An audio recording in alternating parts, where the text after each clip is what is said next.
Hey guys, welcome to a live stream on the budget day. This is 2025 budget and हम लोग अभी wait कर रहे हैं गवर्नमेंट के अनाउंसमेंट्स के लिए.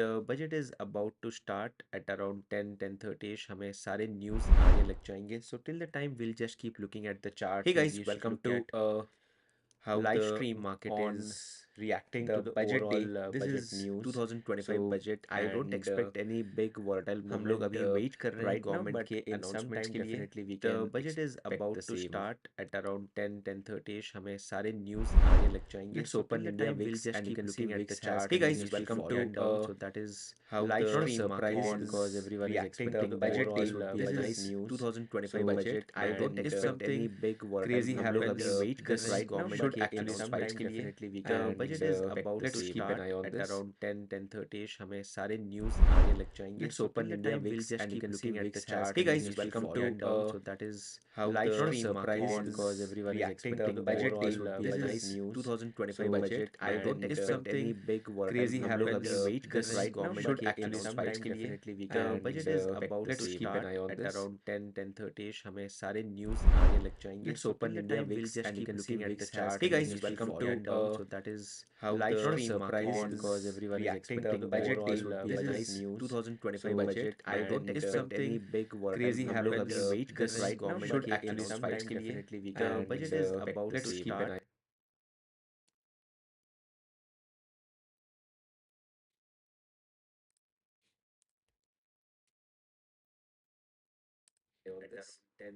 10:30 हमें सारे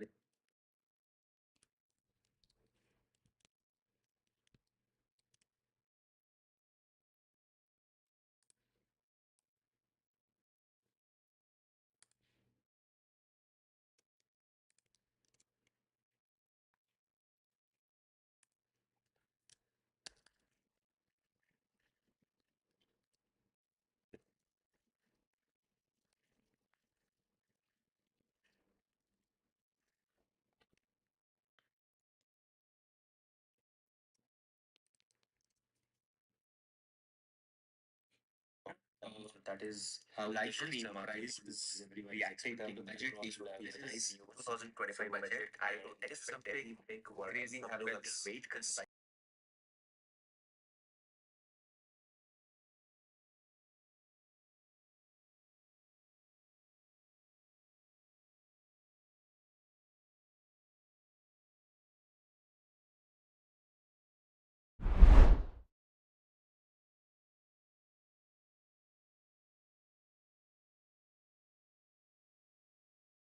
अभी 9:30 बजने वाले हैं and the finance minister has reached.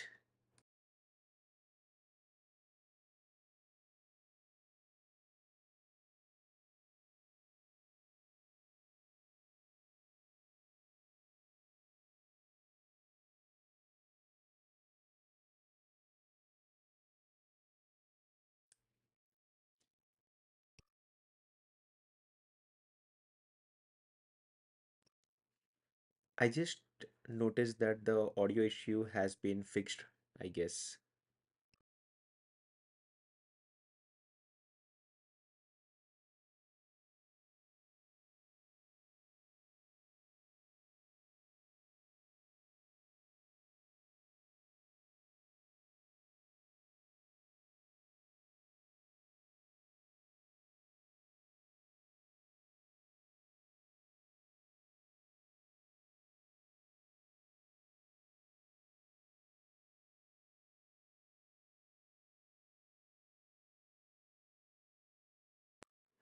Definitely, Rishabh will try to do the same.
Sudden spike in the market guys, आप देख सकते हो 600 को टच भी करने वाले थे, 23,800 580 तक गए थे हम लोग आज।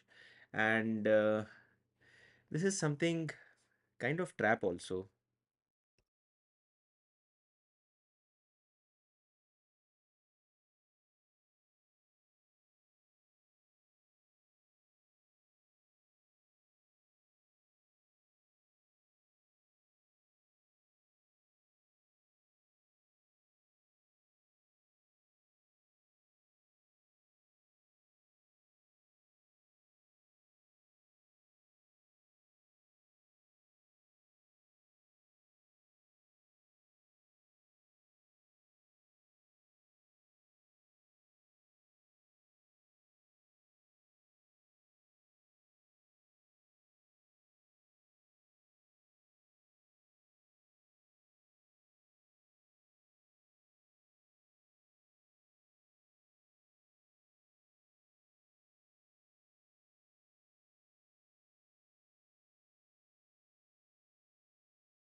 हे Ayush, welcome to the live stream. Yes, definitely live stream आज लंच तक रहेगा।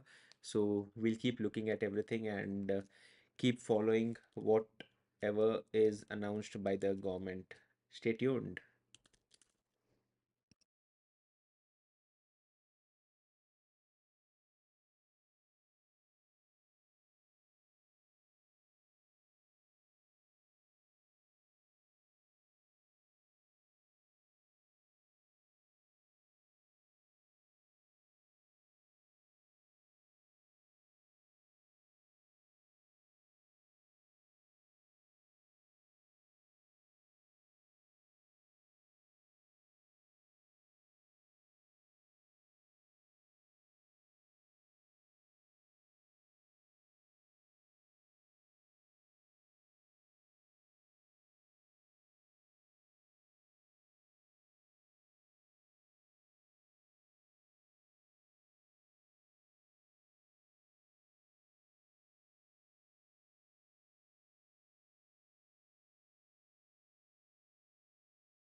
आई am just wondering, casual thought है कि मार्केट में अभी चल क्या रहा है। अगर बजट की हम बात करते हैं तो हम बहुत बड़े बड़े कैंडल्स देखते हैं नॉर्मली। और पिछले 2 दिन से अगर हम नोटिस करेंगे तो सिर्फ कॉल के प्रीमियम्स बढ़े हैं, पुट के गिरते जा रहे हैं। बेसिकली मार्केट अपसाइड ही जा रहा है। And this is slightly surprising because normally ऐसा नहीं होता है।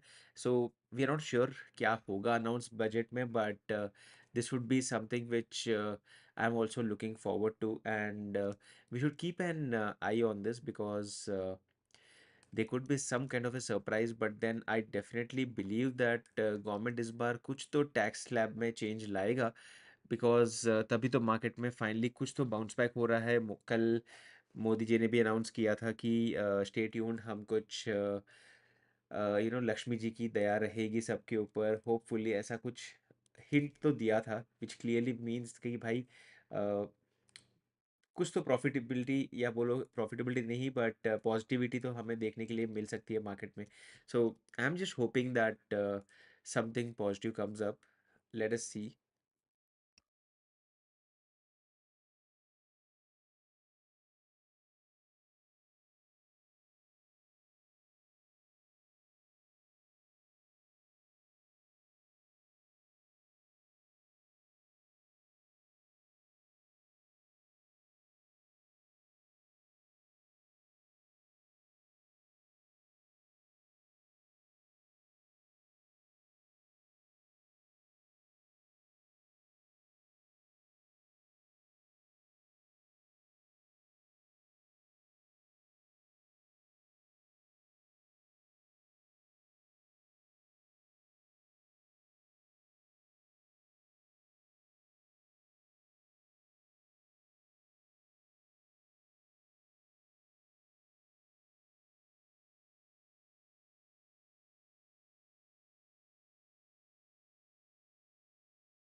अर्ली मार्केट डिस्कशन, यहाँ पर आप देख सकते हो कि मार्केट क्वाइट पॉजिटिव है. सुबह सुबह हमने करीब सेंसेक्स में 300-400 पॉइंट तक का अपसाइड देखा है. और अगर हम बात करते हैं निफ्टी की, तो that also has almost touch 23,600. Bank Nifty is almost at 49,700.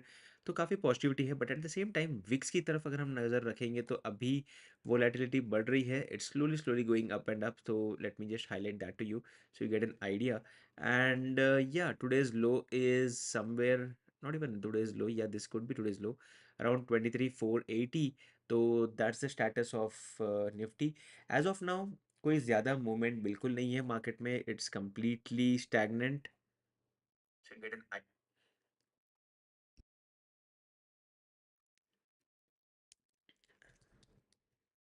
And at the same time यहाँ पर आप देख सकते हो कि अभी गवर्नमेंट की तरफ से भी कोई अपडेट नहीं है. We are just waiting. So be prepared कि अभी आधे घंटे के बाद ही हमें जो भी एक्शन देखने के लिए मिलेगा वो मिलेगा. As of now yes, market में मतलब मूवमेंट देखने के लिए मिल सकती है. बट देन ओवरऑल अभी कोई एडिशनल मूवमेंट आपको देखने के लिए नहीं मिलेगी.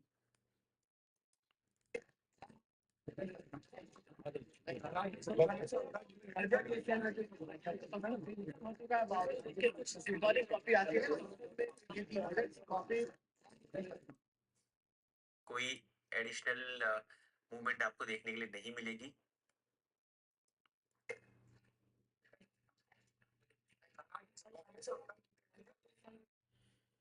सो आप देख सकते हो यहाँ पर बजट जो था प्रेजेंटेशन के लिए सारे डॉक्यूमेंट्स तो आ गए हैं. Now that is one interesting update. So we are waiting. अभी तक 11 सेकंड पहले का नया video.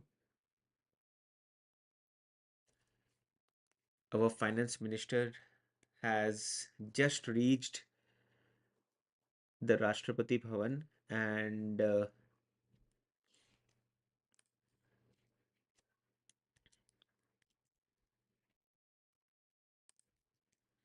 I just got to know that options के ऊपर भी अपर सर्किट लगता है. ये मुझे आज दिखाई दिया है. I don't know, you can you order price higher than upper circuit of.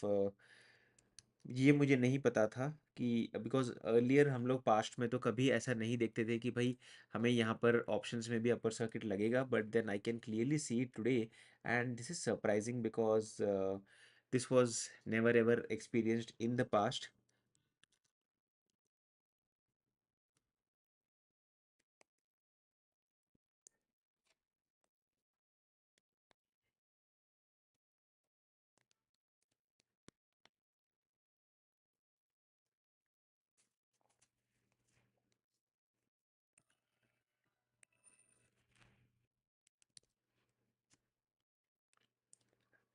I didn't know that sari के कलर से भी मज़े हो रहे हैं लोगों को.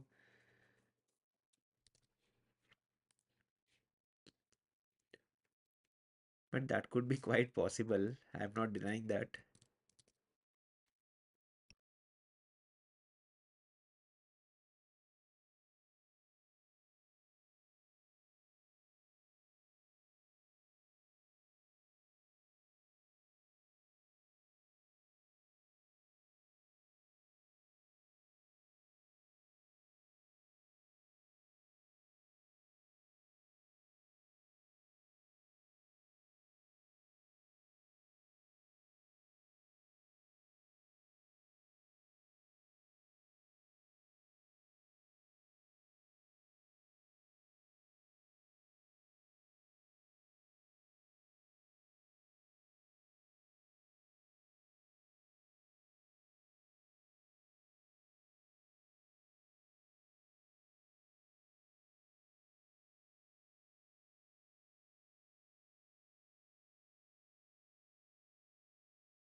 Minister, the corridor, and I quote, will become the basis of world trade for hundreds of years to come, and history will remember that this corridor was initiated on Indian soil.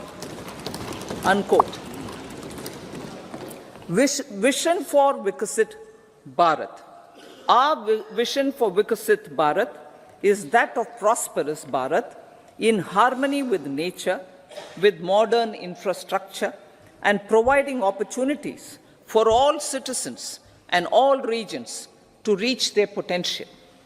With confidence arising from strong and exemplary track record of performance and progress, earning Sabka Vishwas, the next 5 years will be years of unprecedented development and golden moments to realize the dream of developed India by 2047. The trinity of demography, democracy, and diversity backed by Sabka Prayas has the potential to fulfill aspirations of every Indian. As Honorable Prime Minister in his Independence Day address to the nation mentioned, I quote, "There is no dearth of opportunities, as many opportunities as we want. The country is capable of creating more opportunities. Sky is the limit," unquote. Strategy for Amrit Kal. Our government will adopt economic policies that foster and sustain growth, facilitate inclusive and sustainable development, improve productivity, create opportunities for all, help them enhance their capabilities, and contribute to generation of resources to power investments and fulfill aspirations. Guided by the principle, reform, perform, and transform, the government will take up next generation reforms and build consensus with the states and stakeholders for effective implementation. It is an important policy priority for our government to ensure timely and adequate finances, relevant technologies, and appropriate training for the micro, small, and medium enterprises, MSMEs, to grow and also compete globally. Orienting the regulatory environment to facilitate their growth will be an important element of this policy mix. Aligning with the Panchamrit goals, our government will facilitate sustaining high and more resource-efficient economic growth. This will work towards energy security in terms of availability, accessibility, and affordability. For meeting the investment needs, our government will prepare the financial sector in terms of size, capacity, skills, and regulatory framework. Aspirational Districts Program. Our government stands ready to assist the states in faster development of aspirational districts and blocks, including generation of ample economic opportunities. Development of the East. Our government will pay utmost attention to make the eastern region and its people a powerful driver of India's growth. PM Awas Yojana Gramin.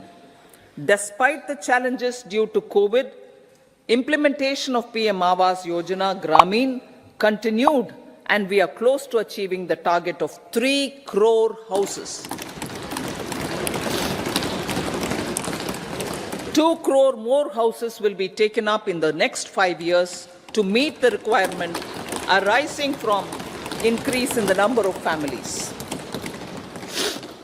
Rooftop solarization and Muft Bijli. Through rooftop solarization, 1 crore households will be enabled to obtain up to 300 units free electricity every month. This scheme follows the resolve of Honorable Prime Minister on the historic day of consecration of Sri Ram Mandir in Ayodhya. Following benefits are expected. Savings up to 15 to 18,000 rupees annually for households from free solar electricity and selling the surplus to the distribution companies. Charging of electric vehicles. Entrepreneurship opportunities for a large number of vendors for supply and installation. Employment opportunities for the youth with technical skills in manufacturing, installation, and maintenance. Housing for middle class. Our government will launch a scheme to help deserving sections of the middle class, and I quote from Honorable Prime Minister's words, living in rented houses or slums or chawls and unauthorized colonies, unquote, to buy or build their own houses.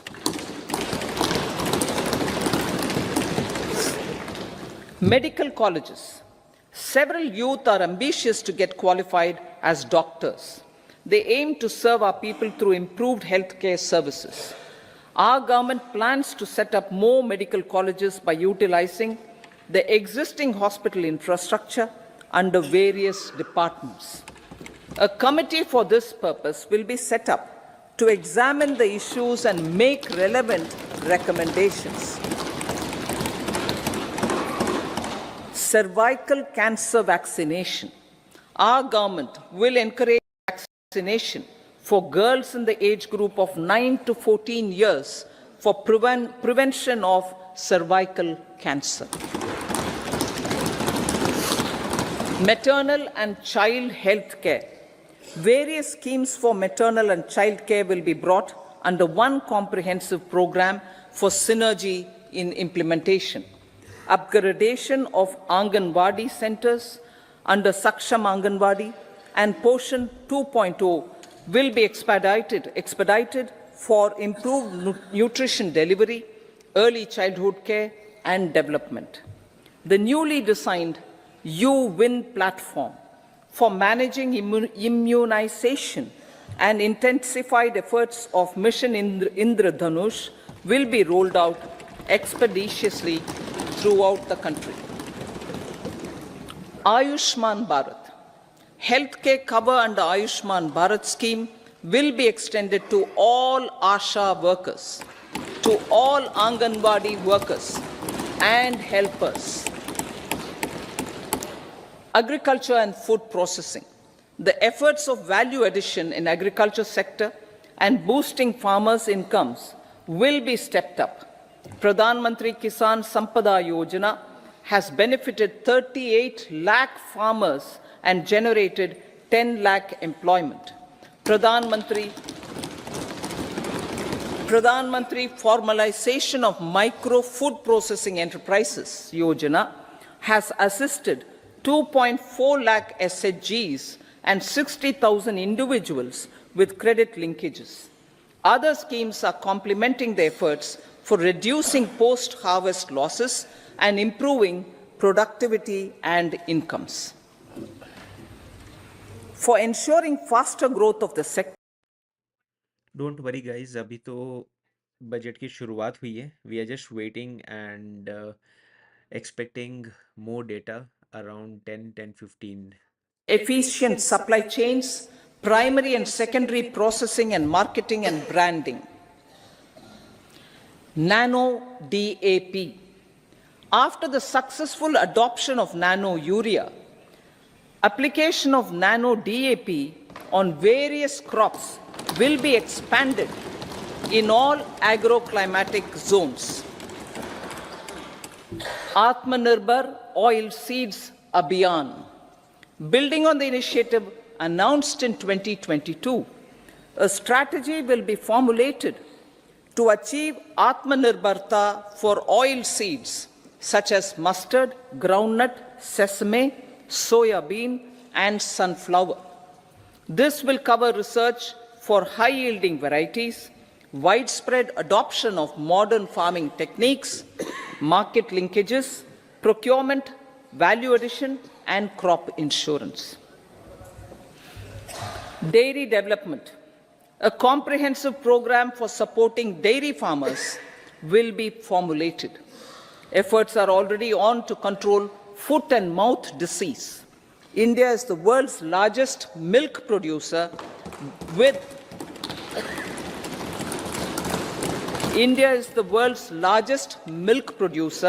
but with low productivity of milch animals.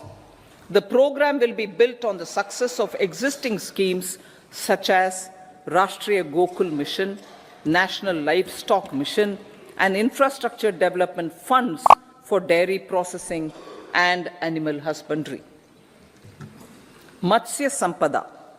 It was a government which set up a separate department for fisheries, realizing this will help in generating employment also. Promoting investments. The FDI inflow during 2014 to 23 was 596 billion US dollars, marking a golden era. That is twice the inflow during 2005 to 14. For encouraging sustained foreign investment, we are negotiating bilateral investment treaties with our foreign partners in the spirit of First Develop India. FDI is First Develop India. Reforms in the states for Vikasit Bharat. Many growth and development reforms are needed in the states for realizing the vision of Vikasit Bharat. A provision of 75,000 crore rupees as 50-year interest-free loan is proposed this year to support those milestone-linked reforms by the state governments. Societal changes.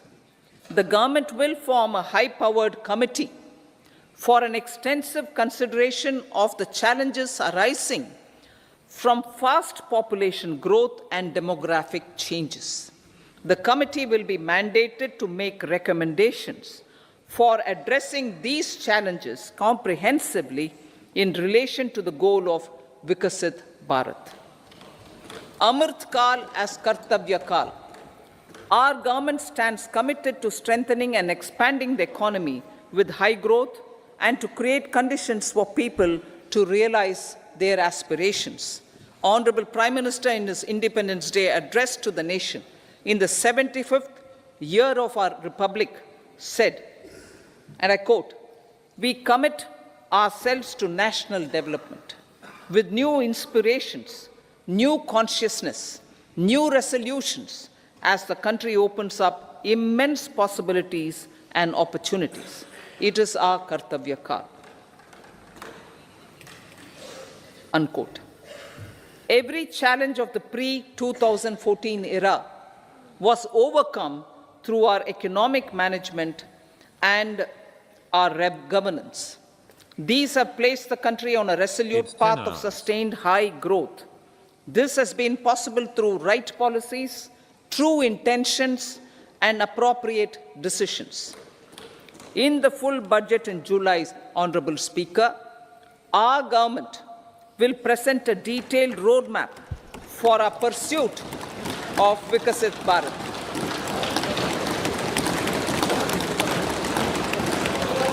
Revised estimates of 2023-24. The revised estimate of the total receipts other than borrowings is 27.56 lakh crores of rupees, of which the tax receipts are 23.24 lakh crore rupees. The revised estimate of total expenditure is 44.90 lakh crore rupees. The revenue receipts at 30.3 lakh crore rupees are expected to be higher than the budget estimate, reflecting strong growth momentum and formalization in the economy. The revised estimate of the fiscal deficit is 5.8% of GDP, improving on the budget estimate, notwithstanding moderation in the nominal growth estimates. Budget estimates for 2024-25. Coming to the year 2024-25, the total receipts other than borrowings and total expenditure are estimated at 30.80 and 47.66 lakh crore rupees respectively. The tax receipts are estimated at 26.02 lakh crore rupees. The scheme of 50-year interest-free loan for capital expenditure to states will be continued this year with an outlay of 1.3 lakh crore rupees. We continue on the path of fiscal consolidation, as announced in my budget speech of 2021-22, to reduce fiscal deficit below 4.5% by 25-26. The fiscal deficit in 2024-25 is estimated to be 5.1% of GDP, adhering to that path. So the gross and net market borrowings through dated securities during 24-25 are estimated at 14.13 lakh crore rupees and 11.75 lakh crore respectively. Both will be less than that in 23-24. Now that the private investments are happening at scale, the lower borrowings by the central government will facilitate larger availability of credit for the private sector. Vote on account. I'll be seeking vote on account approval of the Parliament through the appropriation bill for a part of the financial year 2024-25. I will now move to Part B. Honorable Speaker, sir, over the last 10 years, the direct tax collections have more than trebled and the return filers swelled 2.4 times. I would like to assure the taxpayers that their contributions have been used wisely for the development of the country and welfare of its people. I appreciate the taxpayers for their continued support. The government has reduced and rationalized tax rates. Under the new tax scheme, there is now no tax liability for taxpayers with income up to 7 lakh rupees, up from 2.2 lakh rupees in the financial year 2013-14. The threshold for presumptive taxation for retail businesses was increased from 2 crores to 3 crores. Similarly, the threshold for professionals eligible for presumptive taxation was increased from 50 lakh rupees to 75 lakh rupees. Also, corporate tax rate was decreased from 30% to 22% for existing domestic companies and to 15% for certain new manufacturing companies. Honorable Speaker, sir, in the last 5 years, our focus has been to improve taxpayer services. The age-old jurisdiction-based assessment system was transformed with the introduction of faceless assessment and appeal, thereby imparting greater efficiency, transparency, and accountability. Introduction of updated income tax returns, a new Form 26AS, and pre-filling of tax returns have made filing of tax returns simpler and easier. Average processing time of returns has been reduced from 93 days in the year 2013-14 to a mere 10 days this year, thereby making refunds faster. Indirect taxation. By unifying the highly fragmented indirect tax regime in India, the GST has reduced the compliance burden on trade and industry. The industry has acknowledged the benefits of GST. According to a recent survey conducted by a leading consulting firm, 94% of industry leaders view the transition to GST as largely positive. According to 80% of the respondents, it has led to supply chain optimization, as elimination of tax arbitrage and octroi has resulted in disbanding of checkposts at the state and city boundaries. At the same time, tax base of GST more than doubled, and the average monthly gross GST collection has almost doubled to 1.66 lakh crores this year. States too have benefited. States' SGST revenue, including compensation released to states in the post-GST period of 2017-18 to 2022-23, has achieved a buoyancy of 1.22. In contrast, the tax buoyancy of state revenues from subsumed taxes in the pre-GST 4-year period of 2012-13 to 2015-16 was a mere 0.72. The biggest beneficiaries are consumers, as reduction in logistic cost and taxes have brought down prices of most goods and services. We have taken a number of steps in customs to facilitate international trade. As a result, the import release time declined by 47% to 71 hours at inland container depots, by 28% to 44 hours at air cargo complexes, and by 27% to 85 hours at seaports over the last 4 years since 2019, when the national time release studies were first acted. Tax proposals.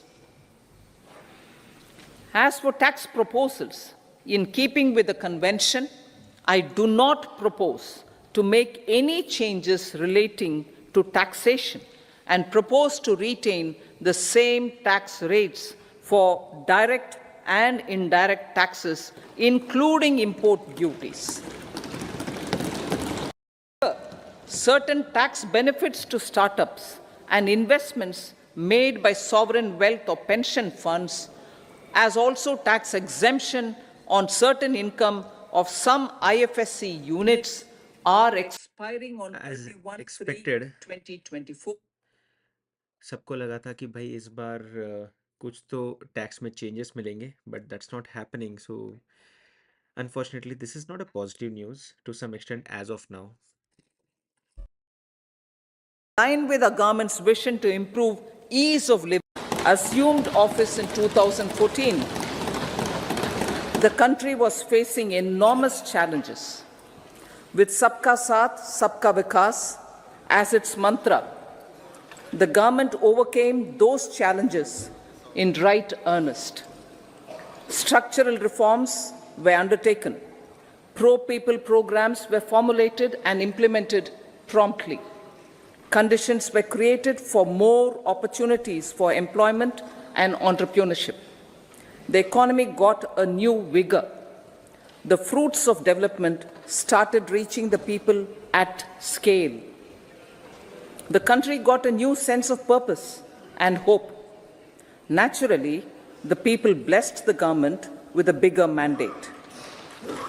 In the second term, our government, under the leadership of Honorable Prime Minister, doubled down on its responsibilities to build a prosperous country with comprehensive development of all people and all regions. Our government strengthened its mantra to Sabka Saath, Sabka Vikas and Sabka Vishwas.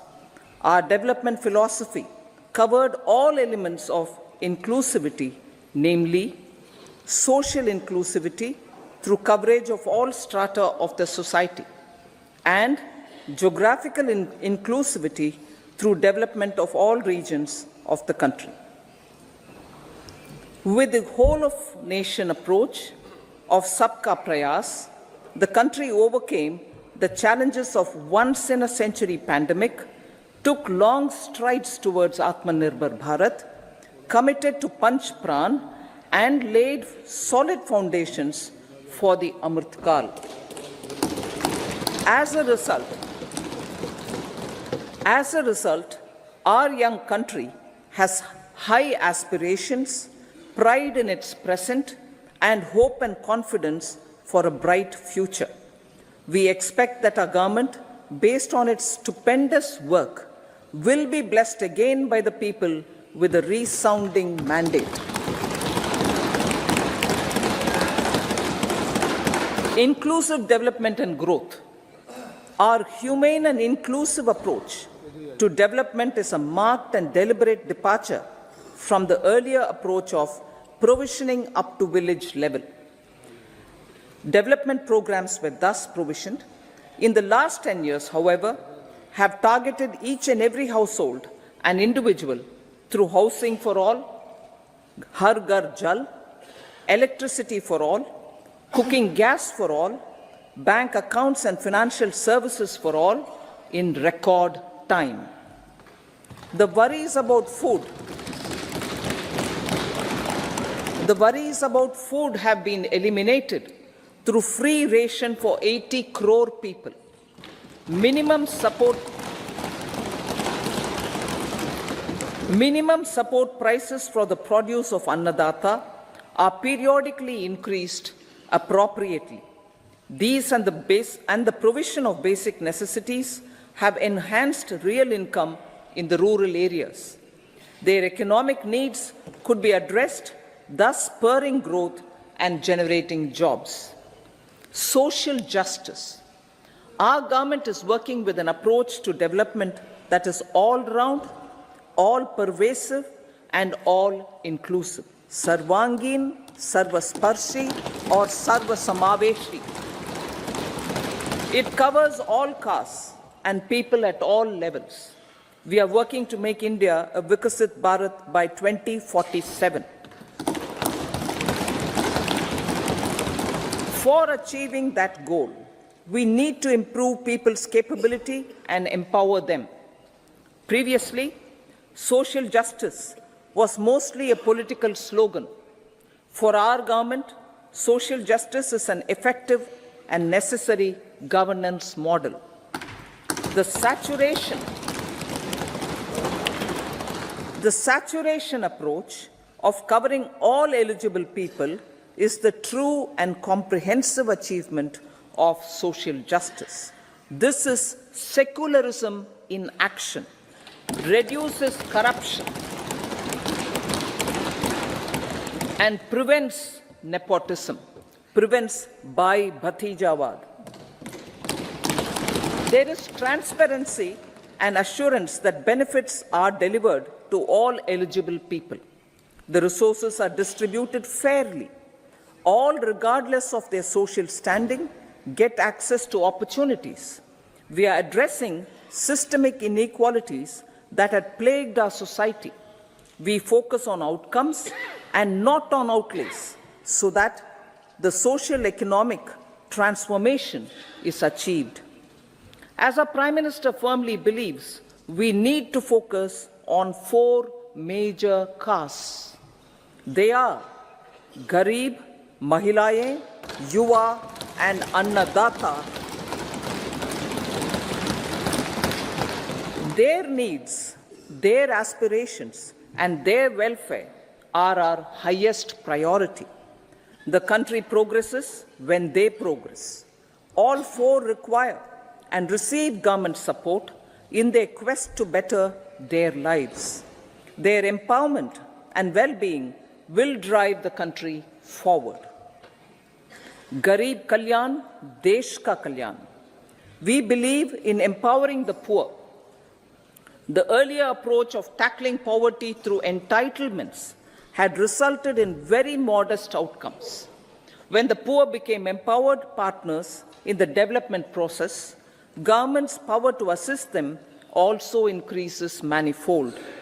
With the pursuit of Sabka Saath, in these 10 years, the government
no one behind. Welfare of Annadata. Farmers are our Annadata. Every year under PM Kisan Samman Yojana, direct financial assistance is provided to 11.8 crore farmers, including marginal and small farmers. Crop insurance is given to 4 crore farmers under PM Fasal Bima Yojana. These, besides several other programs, are assisting Annadata in producing food for the country and for the world. Electronic National Agricultural Market has integrated 1,361 mandis and is providing services to 1.8 crore farmers with trading volume of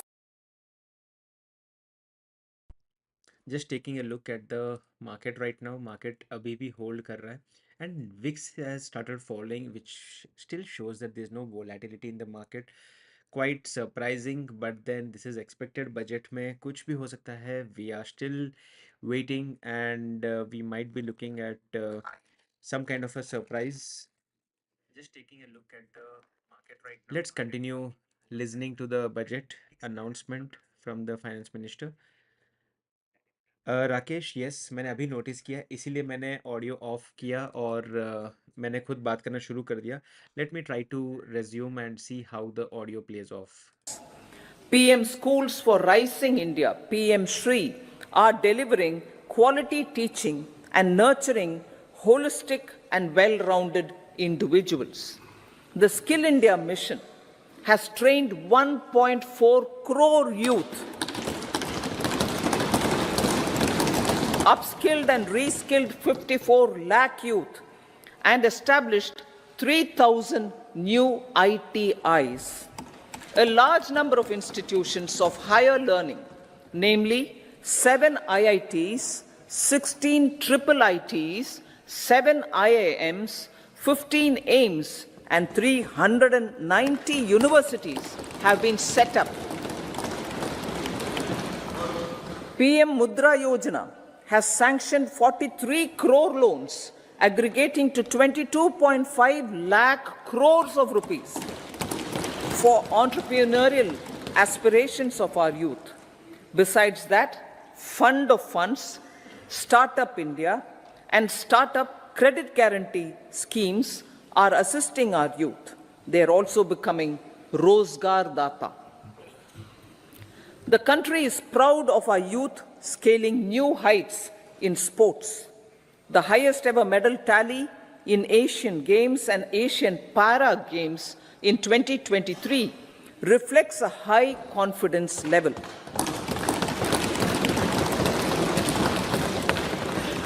Chess prodigy and our #1 ranked player Pragnananda put up a stiff fight against the reigning world champion Magnus Carlsen in 2023. Today, India has over 80 chess grandmasters compared to little over 20 in 2010. Momentum for Nari Shakti. The empowerment of women through entrepreneurship, ease of living, and dignity for them has gained momentum in these 10 years. 30 crore Mudra Yojana loans have been given to women entrepreneurs. Female enrollment in higher education has gone up by 28% in 10 years.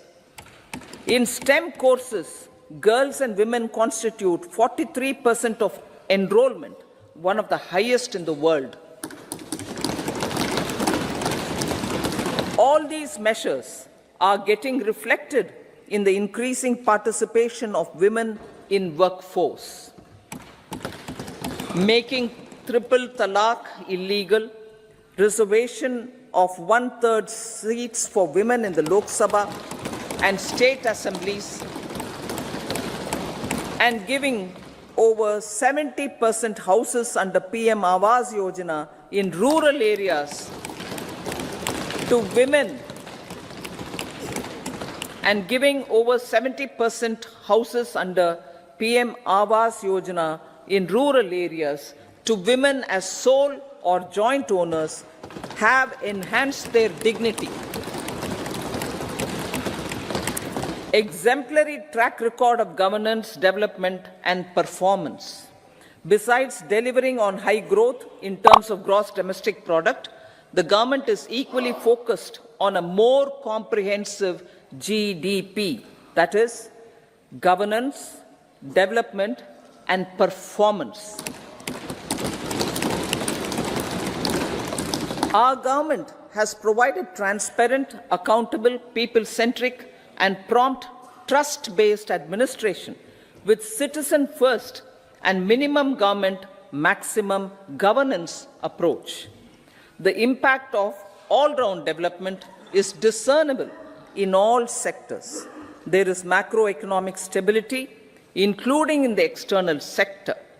Investments are robust. The economy is doing well.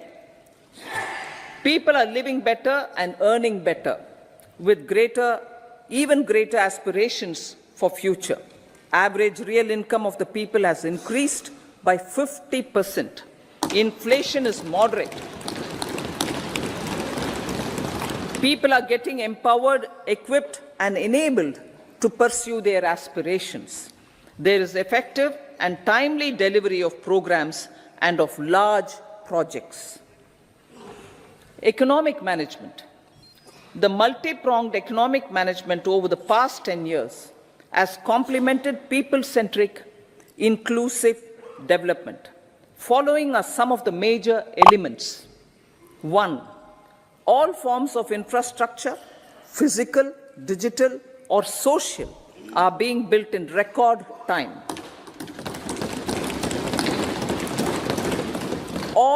Number 2, all parts of the country are becoming active participants in economic growth. Number 3, digital public infrastructure, a new factor of production in the 21st century, is instrumental in formalization of the economy. Number 4, goods and services tax has enabled one nation, one market, one tax. Tax reforms have led to deepening and widening of tax base. Number 5, pretty much possible कि 11 बजे के आसपास हमें सुनाई देगा, but then it's just 30 minutes, so just hearing everything so that we don't miss anything as such. As of now, everything looks positive only. Unified Regulatory Authority, IFSCA, are creating a robust gateway for global capital and financial services for the economy.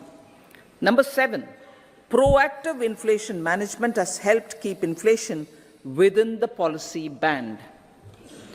Now, the global context, Honorable Speaker, sir. Geopolitically, global affairs are becoming more complex and challenging with wars and conflicts. Globalization is being redefined with reshoring and friendshoring, disruption and fragmentation of supply chains, and competition for critical minerals and technologies.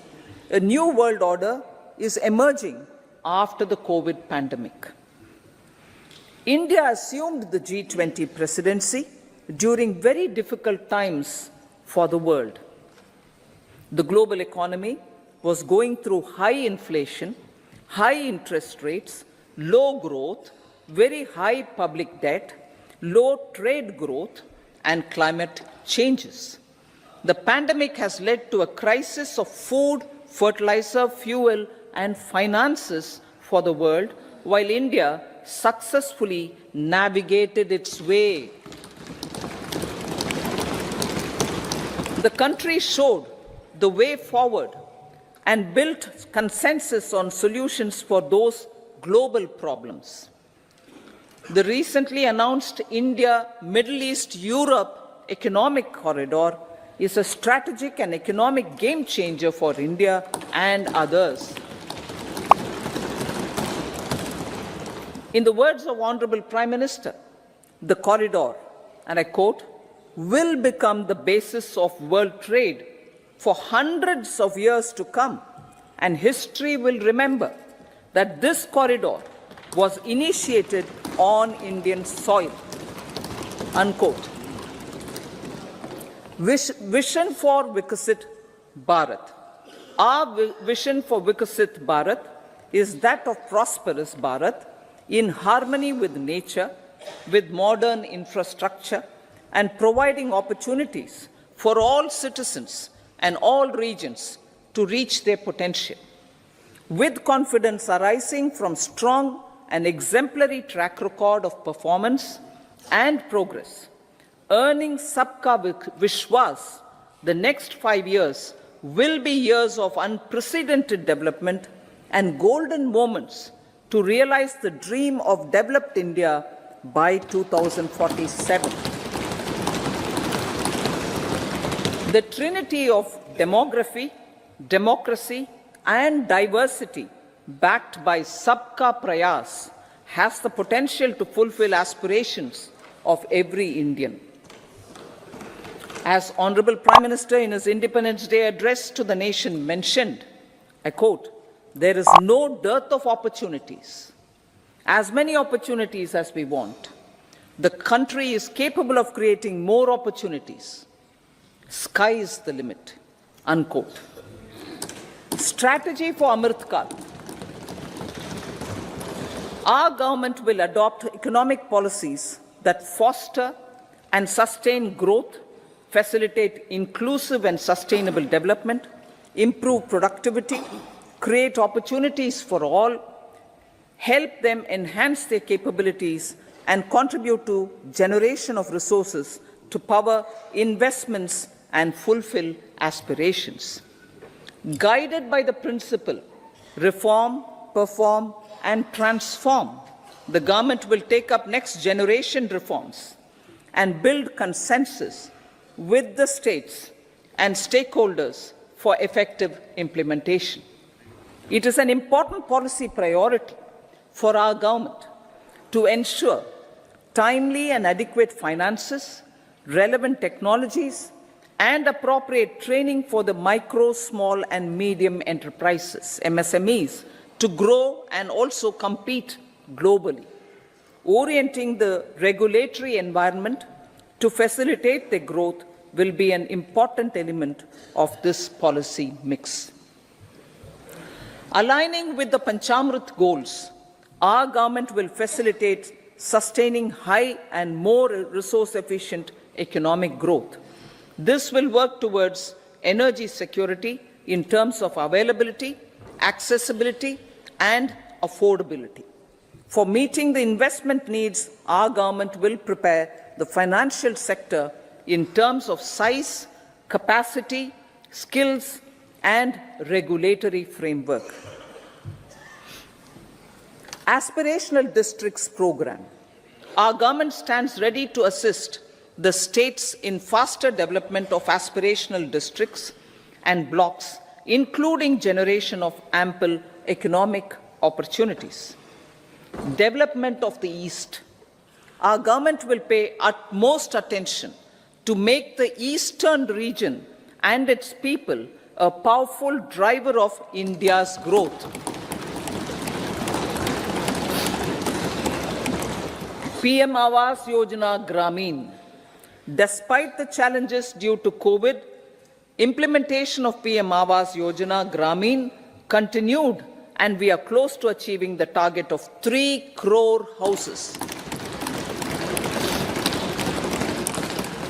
2 crore more houses will be taken up in the next 5 years to meet the requirement arising from increase in the number of families. Rooftop solarization and Muft Bijli. Through rooftop solarization, 1 crore households will be enabled to obtain up to 300 units free electricity every month. This scheme follows the resolve of Honorable Prime Minister on the historic day of consecration of Sri Ram Mandir in Ayodhya.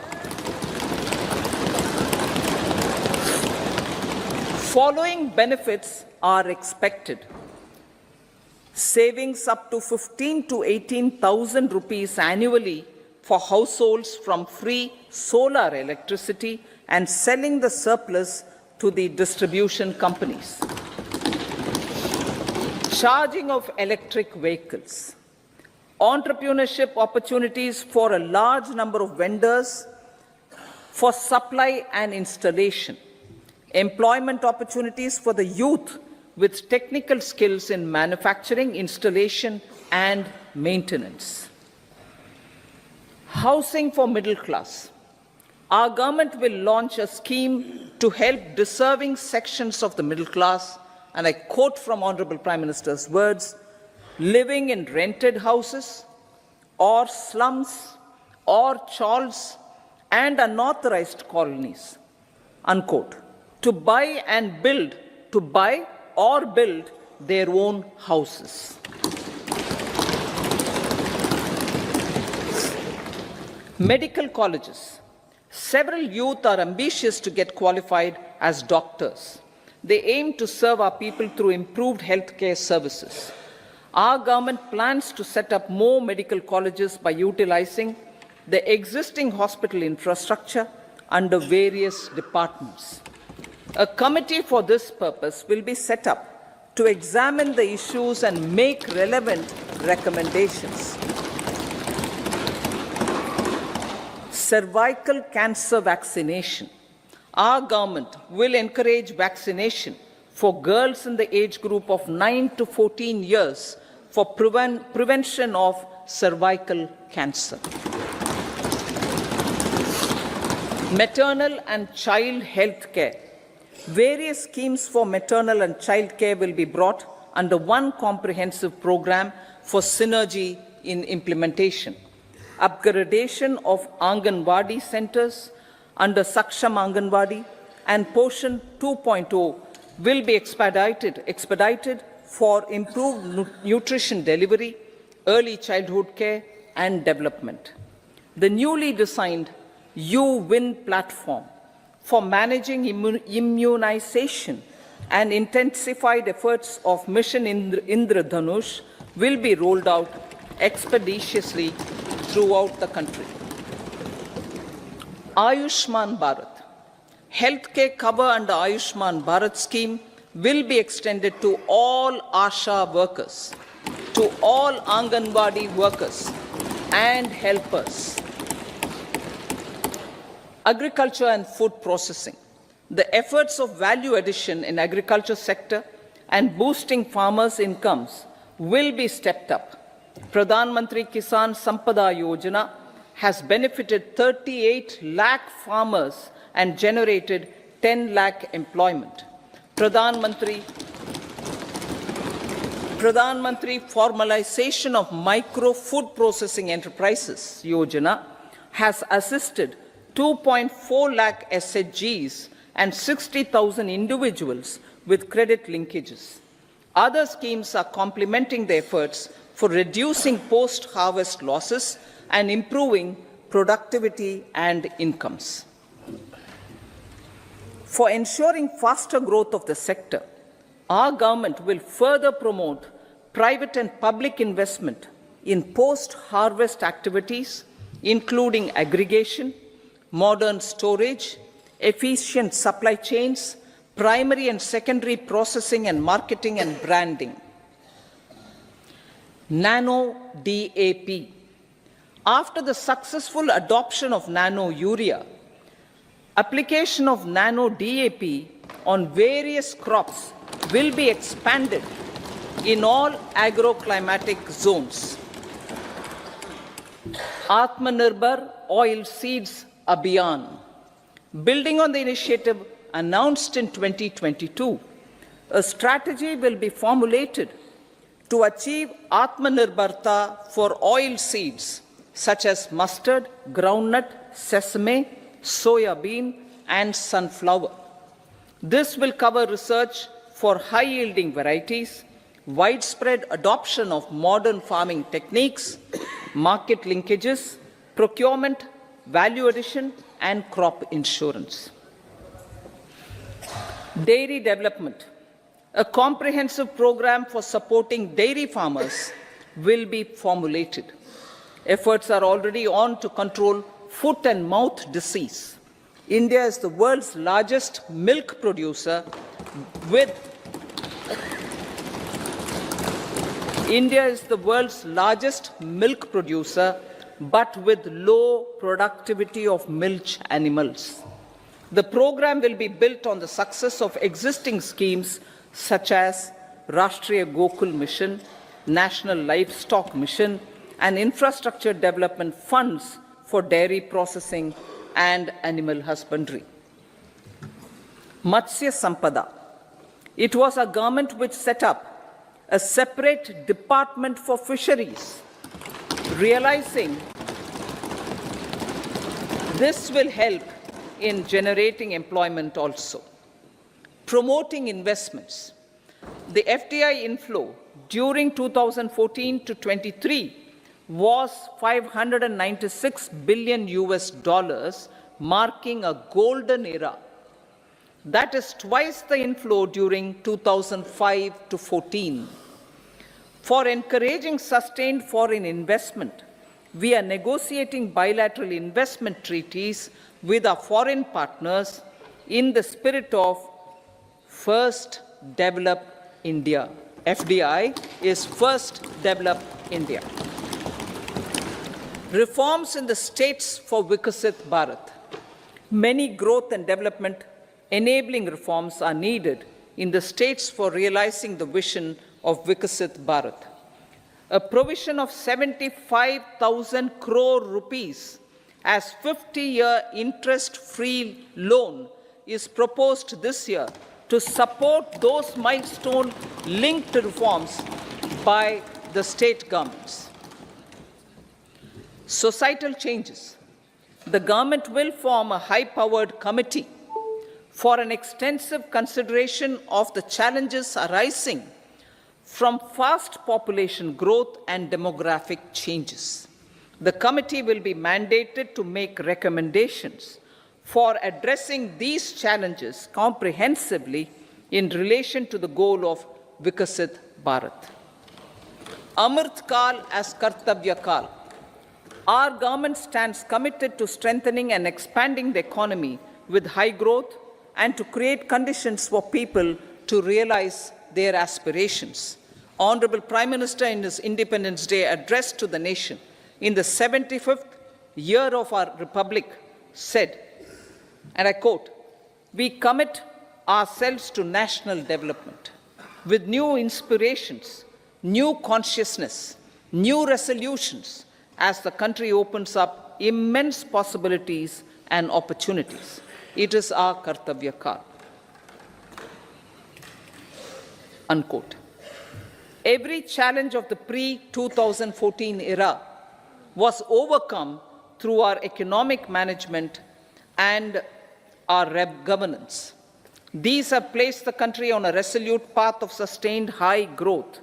This has been possible through right policies, true intentions, and appropriate decisions. In the full budget in July, Honorable Speaker, our government will present a detailed roadmap for our pursuit of Vikasit Bharat.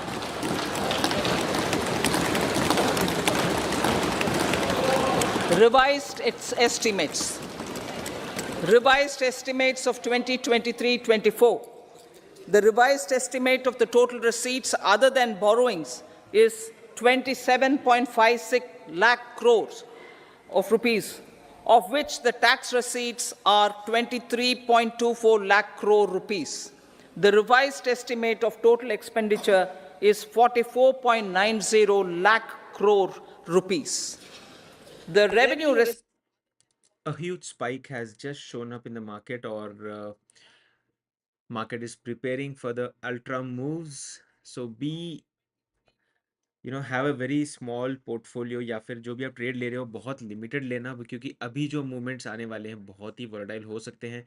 On expiry days के अलावा budget days के दिन बहुत ही crazy movement आती है, so be prepared.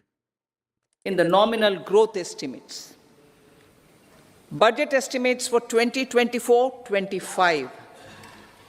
Coming to the year 2024-25, the total receipts other than borrowings and total expenditure are estimated at 30.80 and 47.66 lakh crore rupees respectively. The tax receipts are estimated at 26.02 lakh crore rupees. The scheme of 50-year interest-free loan for capital expenditure to states will be continued this year with an outlay of 1.3 lakh crore rupees.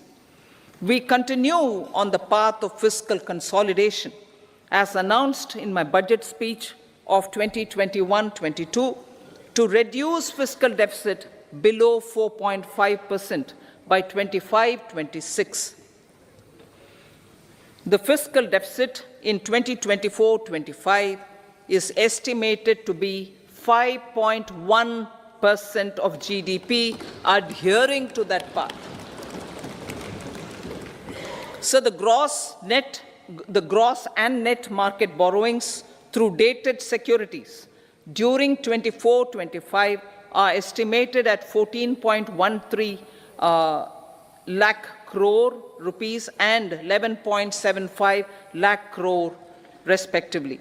Both will be less than that in 23-24. Now that the private investments are happening at scale, the lower borrowings by the central government will facilitate larger availability of credit for the private sector. Vote on account. I'll be seeking vote on account approval of the Parliament through the appropriation bill for a part of the financial year 2024-25. I will now move to Part B. Honourable Speaker, sir, over the last 10 years, the direct tax collections have more than trebled and the return filers swelled 2.4 times. I would like to assure the taxpayers that their contributions have been used wisely for the development of the country and welfare of its people. I appreciate the taxpayers for their continued support. The government has reduced and rationalized tax rates. Under the new tax scheme, there is now no tax liability for taxpayers with income up to 7 lakh rupees, up from 2.2 lakh rupees in the financial year 2013-14. The threshold for presumptive taxation for retail businesses was increased from 2 crores to 3 crores. Similarly, the threshold for professionals eligible for presumptive taxation was increased from 50 lakh rupees to 75 lakh rupees. Private equity also, through a corporate tax rate was decreased from 30%. Foreign direct investments. The rules and regulations for foreign direct investment and overseas. I just noticed, guys, मैं सारे जो notes बना रहा था, which is why I was not looking at the screen, and I noticed that the numbers were slight different. हालांकि script same to same बोल रहे हैं finance minister, and what was shown was for some time the last year's video. Sorry for that, but everything else is same. सिर्फ एक चीज बदली है अभी तक. By parents and guardians for minors will be started. On attaining the age of majority, the plan can be converted seamlessly into a normal NPS account. Use of technology. We have successfully used technology for improving productivity and bridging inequality in our economy during the past 10 years. Public investment in digital infrastructure and innovations by the private sector have helped in improving access of all citizens, particularly the common people, to market resources, education, health and services. We will step up adoption of technology towards digitalization of the economy. Ease of doing business. For enhancing ease of doing business, we are already working on the Jan Vishwas Bill 2.0. Further, states will be incentivized for implementation of the business reforms, action plans and digitalization. Data and statistics. for improving data governance, collection, processing, statistics, different sectoral databases, including those established under the Digital India Mission, will be utilized with active use of technology tools. New pension scheme. The committee to review the NPS has made considerable progress in its work. I'm happy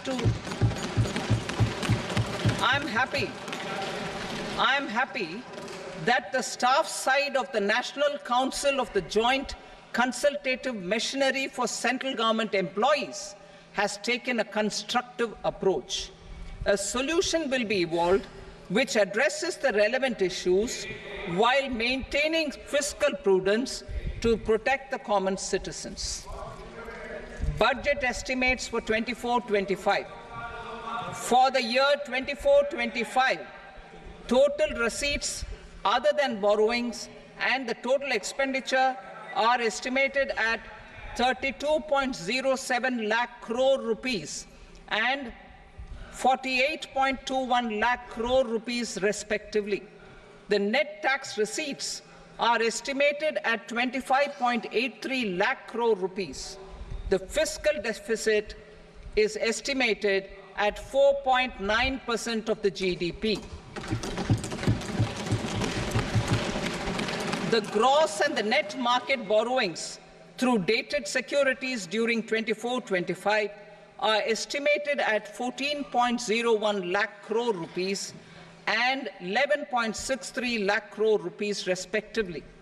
Both will be less than that in 23-24. The fiscal consolidation path announced by me in 2021 has served our economy very well, and we aim to reach the deficit below 4.5% next year. The government is committed to staying the course. From 2026-27 onwards, our endeavor will be to keep the fiscal deficit each year such that the central government's debt will be on a declining path as percentage of GDP. I will now move to Part B.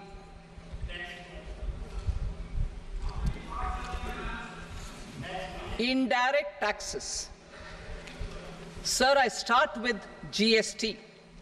It has decreased tax incidence on the common man, reduced compliance burden and logistics cost for trade and industry, and enhanced revenues of the central and the state governments. It is a success of vast proportions. To multiply the benefits of GST, we will strive to further simplify and rationalize the tax structure and endeavor to expand it to the remaining sectors. My proposals for customs duties intend to support domestic manufacturing, deepen local value addition, promote export competitiveness, and simplify taxation while keeping the interest of the general public and consumers surmount. In Budget 22-23, we reduced the number of customs duty rates. I propose to undertake a comprehensive review of the rate structure over the next 6 months to rationalize and simplify it for ease of trade, removal of duty inversion, and reduction of disputes. I shall now take up sector-specific customs duty proposals. Medicine and medical equipments. To provide relief to cancer patients, I propose to fully exempt 3 more medicines from customs duties. Miss the FIS deficit glide path target for FY26 if they are doing it in the right spaces, which makes the market believe that they are wanting to spur growth. And what would you have? Even if they have the budget or even if they have the numbers, is it prudent to do that or would you not want it? Challenges of once-in-a-century pandemic took long strides towards Atmanirbhar Bharat, committed to Panch Pran and laid solid foundations for the conscious Amit about Kal. the fact that we tried so hard to get into the global bond indices. And that does come with some kind of soft commitments and understandings about where the fiscal direction should go. So the mindset is not really tax to code. deviate. That's one. Having said that, if you look at the tax collections and if you introduce a little more discipline in the taxation regime, there is a scope for tax to GDP to go up. Somehow, guys, the market isn't reacting much for now.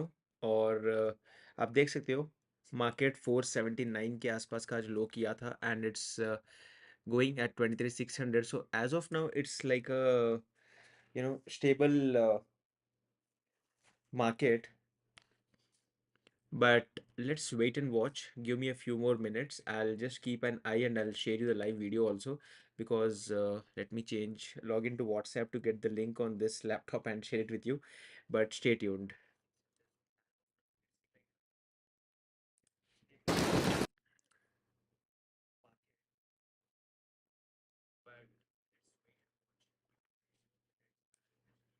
This was definitely the right video.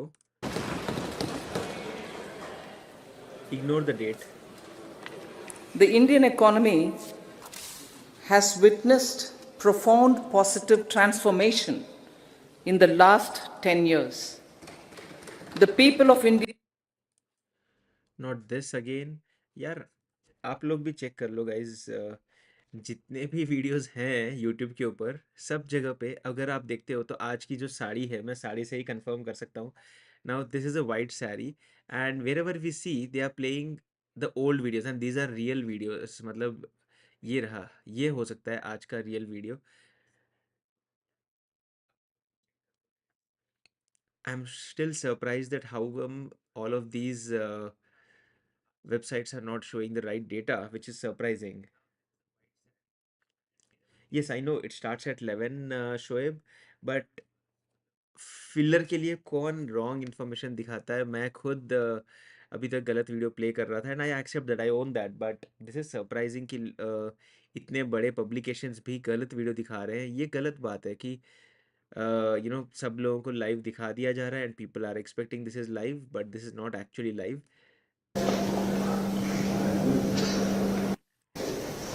पीछे पीछे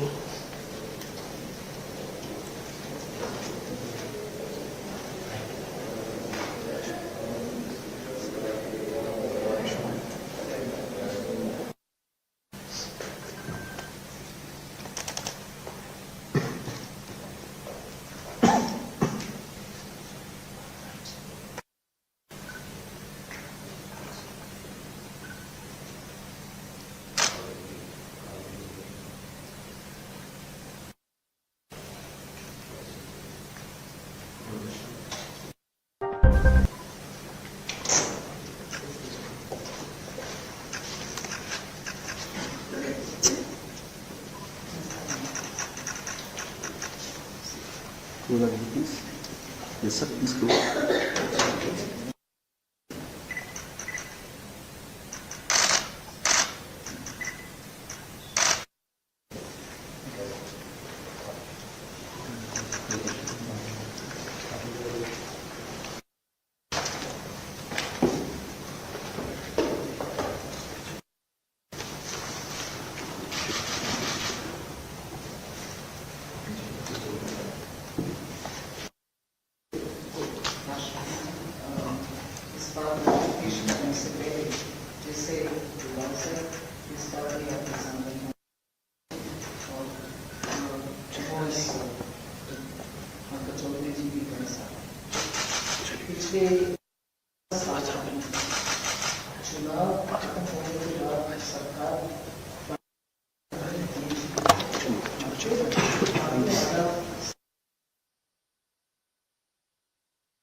They are just playing the same videos on repeat format, so let's hope in the next few minutes कुछ ना कुछ actual announcement हमें देखने मिल जाए.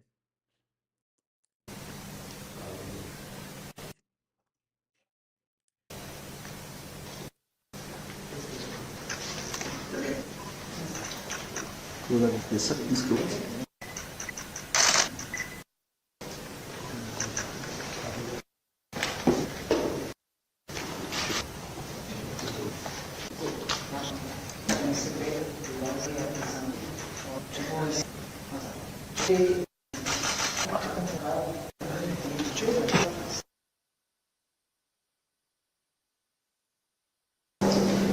Sir, sir.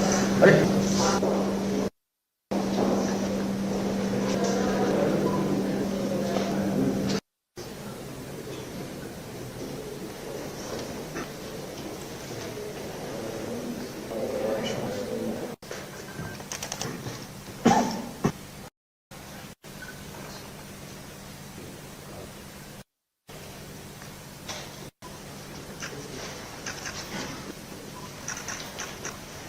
Sir, please go.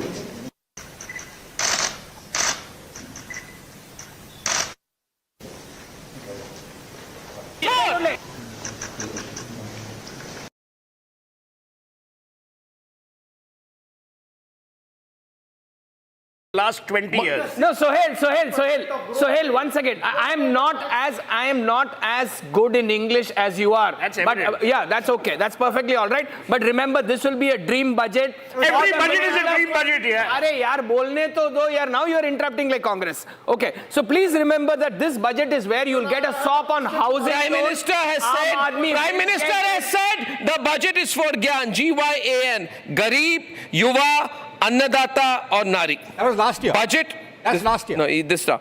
And the budget must be for the Aam Aadmi, must be for making lives better. These are the words I'm getting in out here. So House proceedings You know what will be we would starting. say? Don't give Gyan, just give the tax. Keep an eye, producers. Keep an eye, production control team. Keep an eye out there because we're going to be getting the live visuals. Please confirm to me. Yeah, go on. Sushil. Come on. We got 30 seconds. You 30 give us some seconds. Gyan. Come on. What's your Gyan? The Gyan is, an event is only as important as how people react to it. Expectations have been set very low.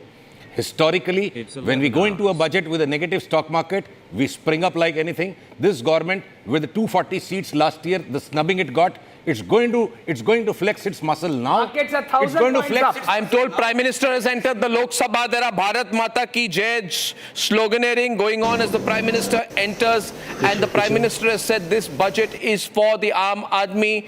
And there are great expectations right now. We don't want to hype it up. But something for the people, I say. Something for the people this time. Something for the people. Markets are The 1,000. best thing for the people, the best thing for the people is to reduce the deficit. Reduce. Okay, we are cutting live to the Lok Sabha, ladies and gentlemen. The speaker is there. The presentation is beginning. We cut live. माननीय सदस्यगण श्रीमती निर्मला सीतारमण वित्त मंत्री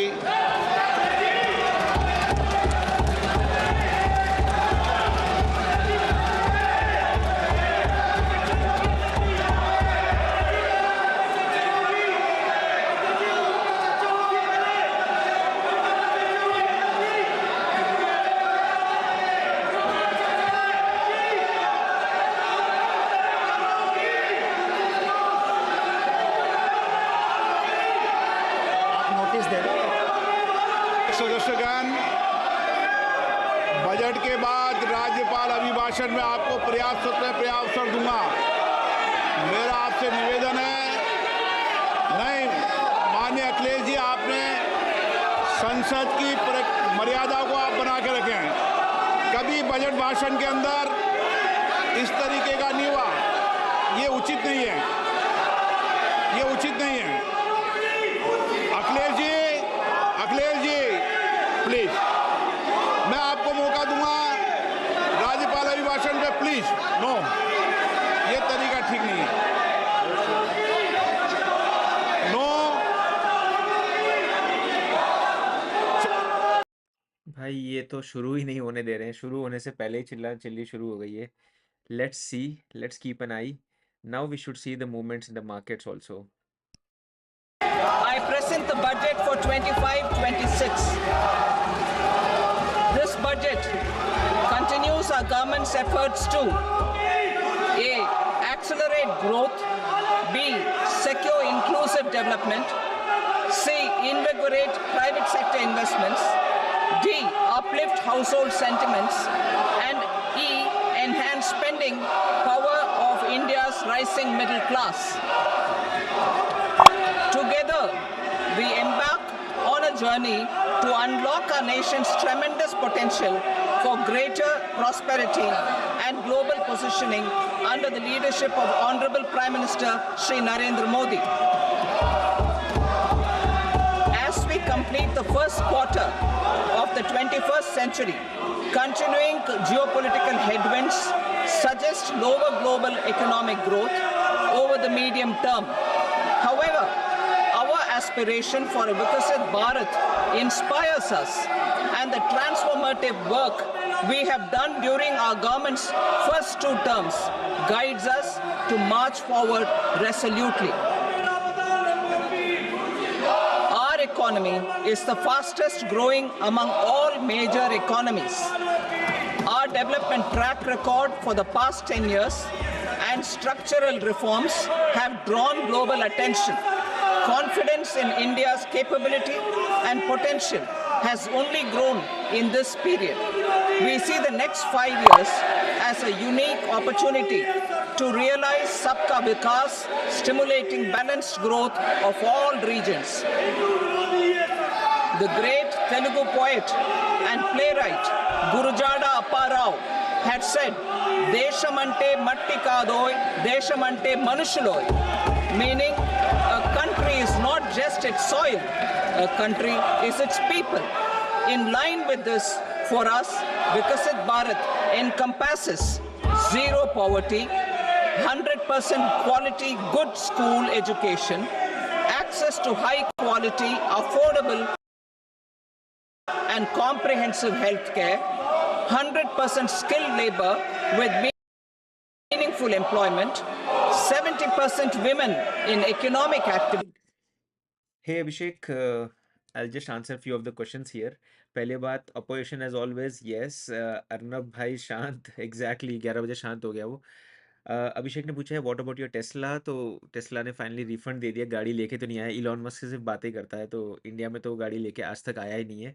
बहुत लड़ाई करने के बाद, video डालने के बाद, रीट्वीट्स, हंड्रेड्स ऑफ रीट्वीट्स करने के बाद रिफंड दिया उन्होंने, वो बहुत बड़ी बात है. साई बालाजी कहते हैं कि this is the reason we have to choose better educated politicians. Yes exactly, and that's reason the next generation should actually get into politics. खुद तो ये लोग एजुकेटेड नहीं होंगे ना, नई जनरेशन को पॉलिटिक्स में जाना पड़ेगा. हिंदू विरोधी सरकार कौन बोल रहा है? न्यूक्लियर गेमिंग, अब वो उनको पता भाई. Our 4 powerful engines are agriculture, MSME, investments and exports. The fuel, our reforms. Our guiding spirit, inclusivity, and the destination, Vikasit Bharat. This budget aims to initiate transformative reforms across 6 domains. During the first 5 years, these will augment our growth potential and global competitiveness. The domains are taxation, power sector, urban development, mining, financial sector, and regulatory reforms. Agriculture as the first engine. Now I move to specific proposals, beginning with agriculture as the first engine.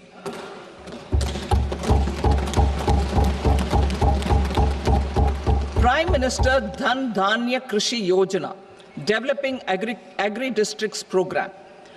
Motivated by the success of the aspirational district program, our government will undertake a Prime Minister Dhan Dhanya Krishi Yojana in partnership with states. Through the convergence of existing schemes and specialized measures, the program will cover 100 districts with low productivity, moderate crop intensity, and below average credit parameters. It aims to 1. Enhance agricultural productivity, 2. Adopt crop diversification and sustainable agricultural practices, 3. Augment post-harvest storage at the panchayat and block level, 4. Improve irrigation facilities, and 5. Facilitate availability of long-term and short-term credit. This program is likely to help 1.7 crore farmers. Building rural prosperity and resilience. A comprehensive multi-sectoral rural prosperity and resilience program will be launched in partnership with the states. This will address underemployment in agriculture through skilling, investment, technology, and invigorating the rural economy. The goal is to generate ample opportunities in rural areas so that migration is an option but not a necessity. The program will focus on rural women, young farmers, rural youth, marginal and small farmers, and landless families. The details are in Annexure A. Domestic best practices will be incorporated, and appropriate technical and financial assistance will be sought from multilateral development banks. In Phase 1, 100 developing agri-districts will be covered. Atmanirbharta in pulses. Our government is implementing the National Mission for Edible Oilseed for achieving Atmanirbharta in edible oils. Our farmers have the capability to grow enough for our needs and more. 10 years ago, we made concerted efforts and succeeded in achieving near self-sufficiency in pulses. Farmers responded to the need by increasing the cultivated area by 50%, and government arranged for procurement and remunerative prices. Since then, with rising incomes and better affordability, our consumption of pulses has increased significantly. Our government will now launch a 6-year mission for Atmanirbharta in pulses with a special focus on tur, urad and masoor. Details are in Annexure B. Central agencies such as NAFED and NCCF will be ready to procure these 3 pulses as much as offered during the next 4 years from farmers who register with these agencies and enter into agreements. Comprehensive program for vegetables and fruits. It is encouraging that our people are increasingly becoming aware of their nutritional needs. It is a sign of a society becoming healthier. With rising income levels, the consumption of vegetables, fruits, and Shri Anna is increasing significantly. A comprehensive program to promote production, efficient supplies, processing, and remunerative prices for farmers will be launched in partnership with the states. Appropriate institutional mechanisms for implementation and participation of farmer producer organizations and cooperatives will be set up. Makhana Board in Bihar. For this, there is a special opportunity for the people of Bihar. A Makhana Board will be established in the state to improve production, processing, value addition, and marketing of makhana. The people engaged in these activities will be organized into FPOs. The board will provide hand-holding and training support to makhana farmers and will also work to ensure they receive the benefits of all relevant government schemes. A national mission on high-yielding seeds will be launched, aimed at 1. Strengthening research ecosystem, 2. Targeted development and propagation of seeds with high yield, pest resistance, and climate resilience, and 3. Commercial availability of more than 100 seed varieties released since July 2024. India ranks second largest globally in fish production and aquaculture. Seafood exports are valued at 60,000 crore rupees. To unlock the untapped potential of the marine sector, our government will bring in an enabling framework for sustainable harnessing of fisheries from Indian Exclusive Economic Zone and high seas, with a special focus on the Andaman and Nicobar and Lakshadweep Islands. For the benefit of lakhs of cotton growing farmers, I am pleased to announce a mission for cotton productivity. This 5-year mission will facilitate significant improvements in productivity and sustainability of cotton farming and promote extra long staple cotton varieties. The best of science and technology support will be provided to farmers. Aligned with our integrated 5F vision for the textile sector, this will help in increasing incomes of the farmers and ensure a steady supply of quality cotton for rejuvenating India's traditional textile sector. Kisan credit cards facilitate short-term loans for 7.7 crore farmers, fishermen, and dairy farmers. The loan limit under modified interest subvention scheme will be enhanced from 3 lakh rupees to 5 lakh rupees for loans taken through the KCC. For Atmanirbharta in urea production, our government had reopened 3 dormant urea plants in the eastern region. To further augment urea supply, a plant with annual capacity of 12.7 lakh metric tons will be set up at Namrup in Assam.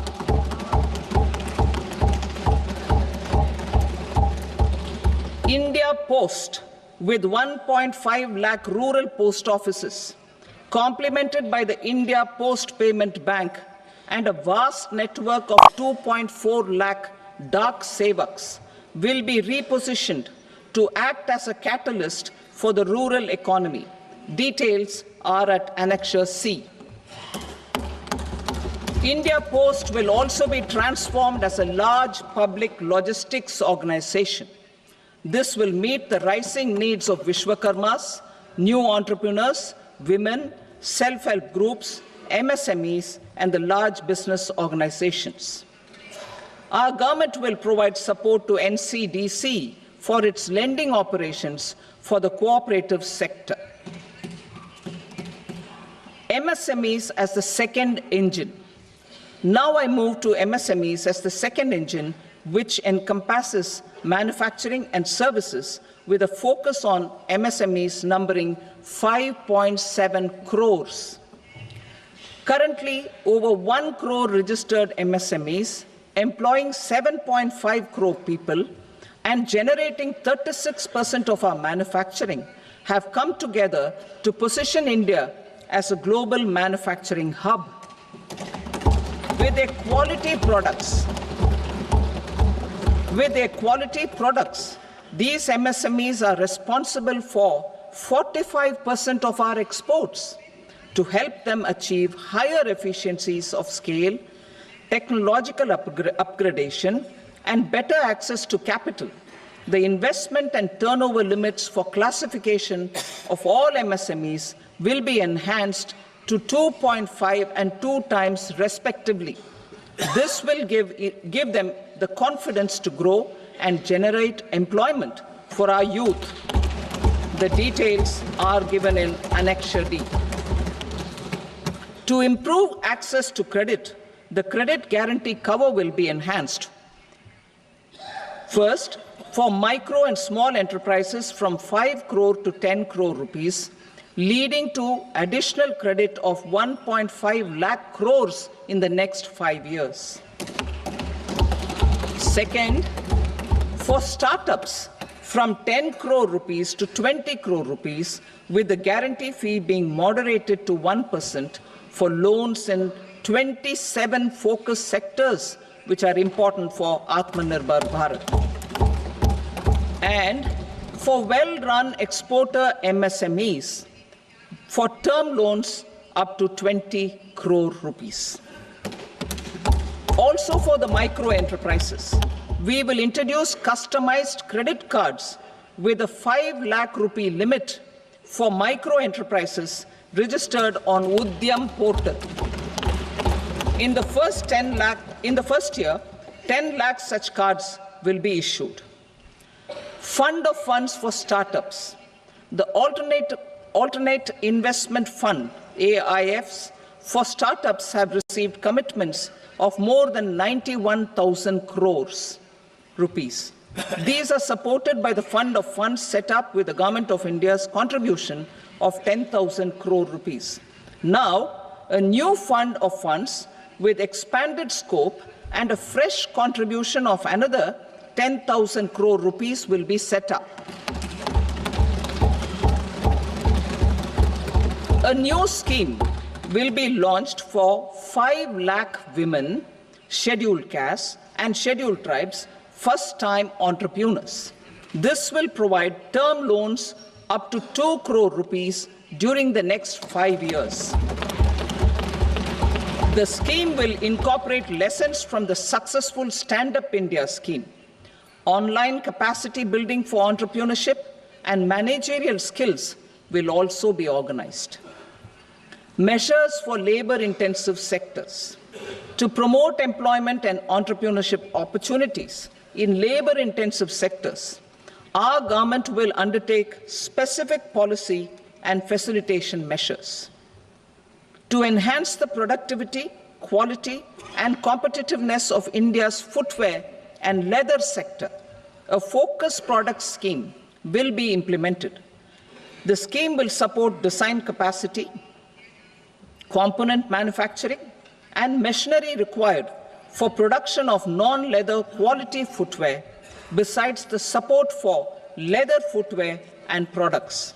The scheme is expected to facilitate employment for 22 lakh persons, generate over 4 lakh crore rupees, and exports of over 1.1 lakh crore rupees. Measures for the toys sector. Building on the National Action Plan for Toys, we will implement a scheme to make India a global hub for toys. The scheme will focus on development of clusters, skills, and a manufacturing ecosystem that will create high-quality, unique, innovative, and sustainable toys that will represent the Made in India. Support for food processing. In line with our commitment towards Purvodaya, we will establish a National Institute of Food Technology, Entrepreneurship and Management in Bihar. The institute will provide a strong fillip to food processing activities in the entire eastern region. This will result in 1. Enhanced income for the farmers through value addition to their produce, and 2. Skilling entrepreneurship and employment opportunities for the youth. Manufacturing mission, furthering Make in India. Our government will set up a national manufacturing mission covering small, medium, and large industries for furthering Make in India by providing policy support, execution roadmaps, governance, and monitoring framework for central ministries and states. Details are in Annexure E. Given our commitment to climate-friendly development, the mission will also support clean tech manufacturing. This will aim to improve domestic value addition and build our ecosystem for solar PV cells, EV batteries, motors and controllers, electrolyzers, wind turbines, very high voltage transmission equipment, and grid-scale batteries. Investment as the third engine. Now I move to investment as the third engine, which encompasses investing in people, investing in the economy, and investing in innovation. Investing in people. Saksham Anganwadi and Poshan 2.0.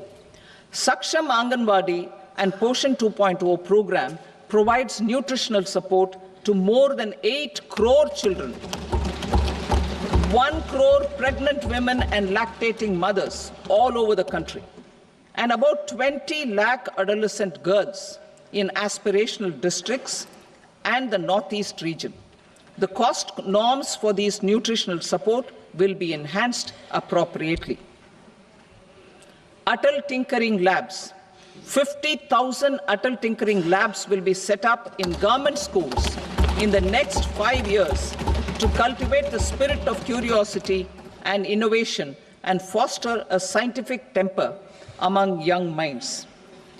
Broadband connectivity to government secondary schools and PHCs. Broadband connectivity will be provided to all government secondary schools and primary health centers in rural areas under the BharatNet project. Bharatiya Bhasha Pustak scheme. We propose to implement a Bharatiya Bhasha Pustak scheme to provide digital form Indian language books for schools and for higher education. This aims to help students understand their subjects better and in their language. National Centers of Excellence for Skilling. Building on the initiative announced in the July 24 budget, 5 National Centers of Excellence for Skilling will be set up with global expertise and partnerships to equip our youth with the skills required for Make for India, Make for the World manufacturing. The partnership will cover curriculum design, training of trainers, and a skills certification framework and periodic reviews. Expansion of capacity in IITs. Total number of students in 23 IITs has increased 100% from 65,000 to 1.35 lakh in the past 10 years.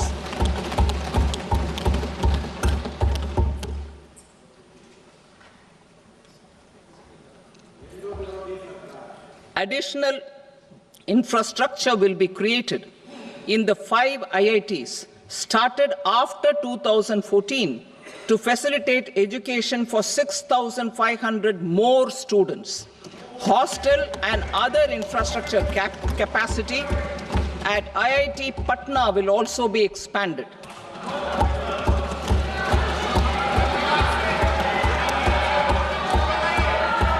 Center of Excellence.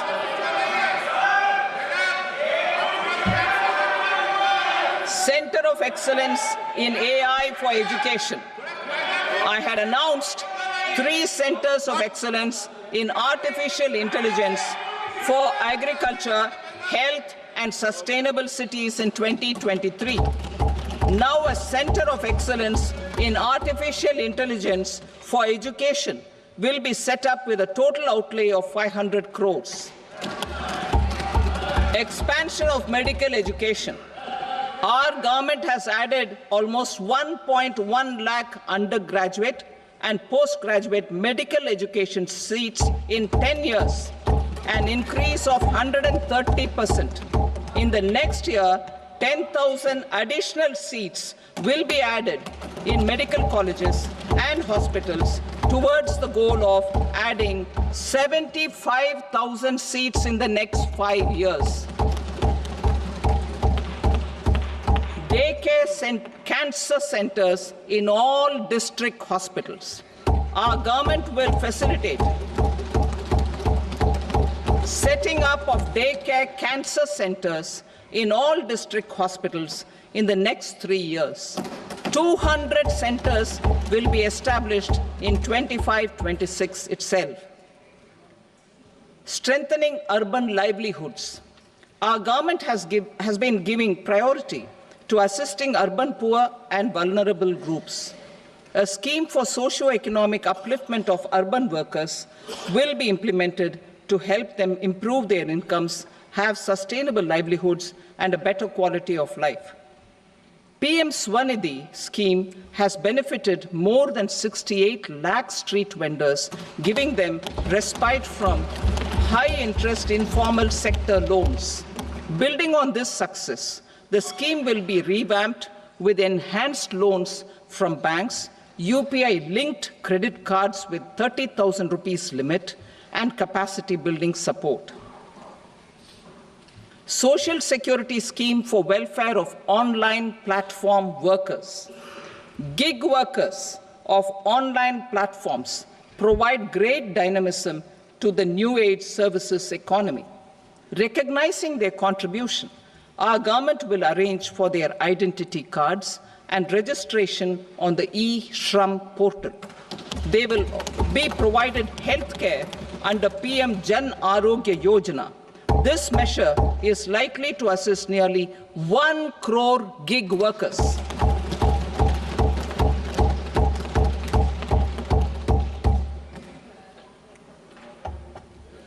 Investing in the economy, public-private partnership in infrastructure. Each infrastructure-related ministry will come up with a 3-year pipeline of projects that can be implemented in PPP mode. States will also be encouraged to do so and can seek support from the India Infrastructure Project Development Fund, which is a scheme to prepare PPP proposals. Support to states for infrastructure. An outlay of 1.5 lakh crore is proposed for the 50-year interest-free loans to states for capital expenditure and incentives for reforms. Building on the success of the first asset monetization plan announced in 2021, the second plan for 2025 to 30 will be launched to plow back capital of 10 lakh crore in new projects. Regulatory and fiscal measures will be fine-tuned to support the plan. Jal Jeevan Mission. Since 2019, 15 crore households, representing 80% of India's rural population, have been provided access to portable tap water connections. To achieve 100% coverage, I am pleased to announce the extension of this mission until 2028 with an enhanced total outlay. The mission's focus will be on the quality of infrastructure and O&M of rural piped water supply schemes through Jan Bhagidar. Separate MOU or separate MOUs will be signed with the states and union territories to ensure sustainability and citizen-centric water services delivery. Urban sector reforms. Building on the July budget proposals, urban sector reforms related to governance, municipal services, urban land and planning will be incentivized. Urban Challenge Fund. The government will set up an urban challenge fund of 1 lakh crore rupees to implement the proposals for cities as growth hubs, creative redevelopment of cities, and for water and sanitation purposes announced in the July budget. This fund will finance up to 25% of the cost of bankable projects, with a stipulation that at least 50% of the cost is funded from bonds, bank loans, and PPPs. An allocation of 10,000 crore is proposed in 2025-26. Power sector reform. We will incentivize electricity distribution reforms and augmentation of intrastate transmission capacity by states. This will improve financial health and capacity of electricity companies. Additional borrowing. Very interesting comments going on, और मैं अभी पढ़ रहा था. I'll just share my point of view. I think Sai Balaji, in your reference to Telangana, I think see government के पास scope तो था, option था demo दिखाने का, but Congress couldn't do anything in Hyderabad or Telangana. So I don't see any hope from Congress, but that's again my personal point of view. We could see anything happening. Talking about Rahul, भाई मंदिर बनाया, सब कुछ किया, इन्होंने एक ही चीज़ मांगी होगी भगवान से कि भाई भगवान जी सिर्फ राहुल गांधी को हमें दे देना, keep Rahul Gandhi in this position ताकि हम जीते रहें. That's my point of view. Anyway, let's go back.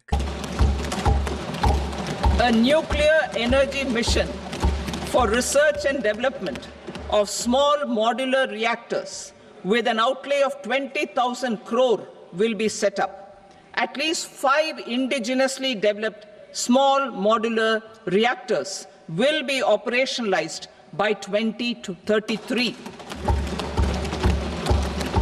Shipbuilding. The shipbuilding financial assistance policy will be revamped to address cost disadvantages. This will also include credit notes for shipbreaking in Indian yards to promote the circular economy. Large ships above a specified size will be included in the infrastructure harmonized master list. Shipbuilding clusters will be facilitated to increase the range, categories, and capacity of ships. This will include additional infrastructure, facilities, skilling, and technology to develop the entire ecosystem. Maritime Development Fund. For long-term financing for the maritime industry, a Maritime Development Fund with a corpus of 25,000 crore rupees will be set up. This will be for distributed support and promoting competition. This will have up to 49% contribution by the government, and the balance will be mobilized from ports and from private sector. UDAN regional connectivity schemes. UDAN has enabled 1.5 crore middle-class people to meet their aspirations for speedier travel. The scheme has connected 88 airports, and operationalized 619 routes. Inspired by that success, a modified UDAN scheme will be launched to enhance regional connectivity to 120 new destinations and carry 4 crore passengers in the next 10 years. 4 crore additional passengers in the next 10 years. The scheme will also support helipads and smaller airports in hilly, aspirational, and northeast regional districts. Greenfield airports will be facilitated in Bihar to meet the future needs of the state. These will be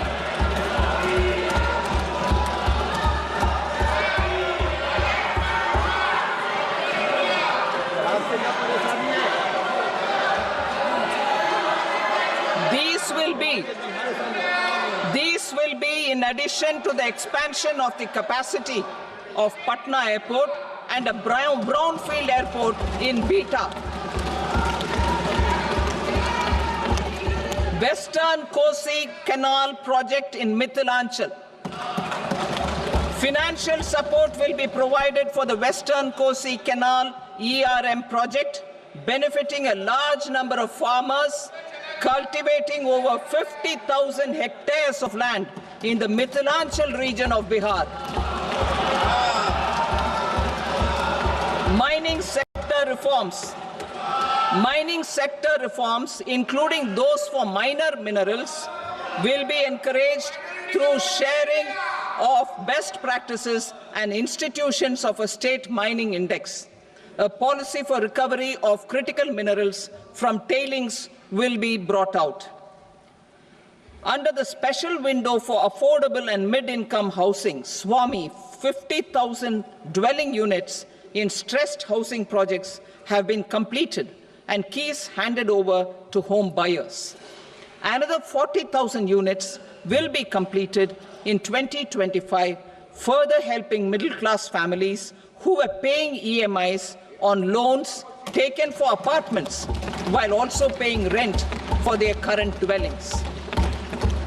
Building on this success, SWAMI Fund 2 will be established as a blended finance facility with contribution from the government, banks, and private investors. This fund of 15,000 crore rupees will aim for expeditious completion of another 1 lakh units.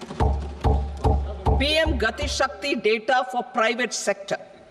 For furthering PPPs and assisting the private sector in project planning, access to relevant data and maps from the PM Gati Shakti portal will be provided.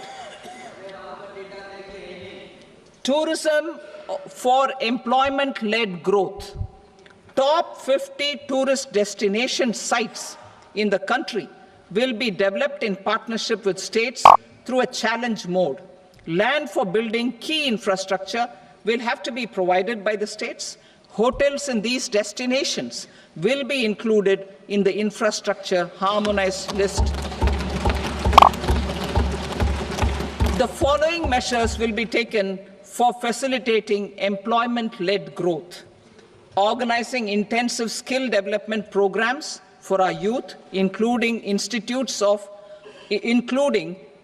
institutes of hospitality management, providing mudra loans for homestays, improving ease of travel and connectivity to tourist destinations, providing performance-linked incentives to states for effective destination management, including tourist amenities, cleanliness, and marketing efforts, and introducing streamlined e-visa facilities, along with visa fee waivers for certain tourist groups.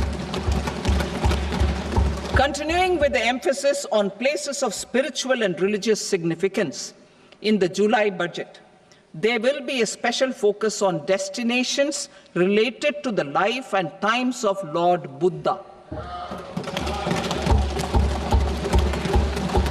Medical tourism and heal in India. Medical tourism and heal in India will be promoted in partnership with the private sector, along with capacity building and easier visa norms. Investing in innovation. To implement private sector-driven research, development, and innovation initiatives announced in the July budget, I am now allocating 20,000 crore rupees for this purpose. A deep tech fund of funds will also be explored to catalyze the next generation startups as a part of this initiative. In the next 5 years, under the PM Research Fellowship Scheme, we will provide 10,000 fellowships for technological research in IITs and IISc with enhanced financial support. The second gene bank with 10 lakh germplasm lines will be set up for future food and nutritional security. This will provide conservation support to both public and private sectors for genetic resources. We will start a national geospatial mission to develop foundational geospatial infrastructure and data. Using PM Gati Shakti, this mission will facilitate modernization of land records, urban planning, and design of infrastructure projects.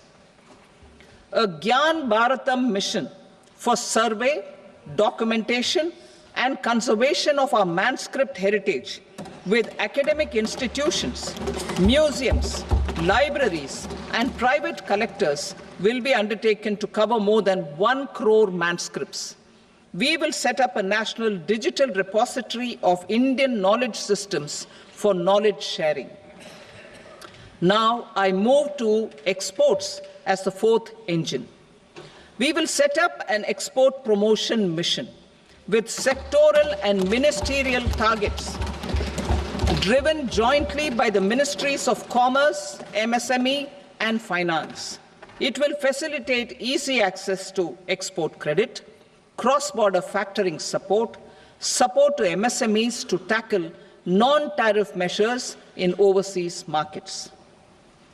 A digital public infrastructure, Bharat Trade Net, for international trade will be set up as a unified platform for trade documentation and financing solutions.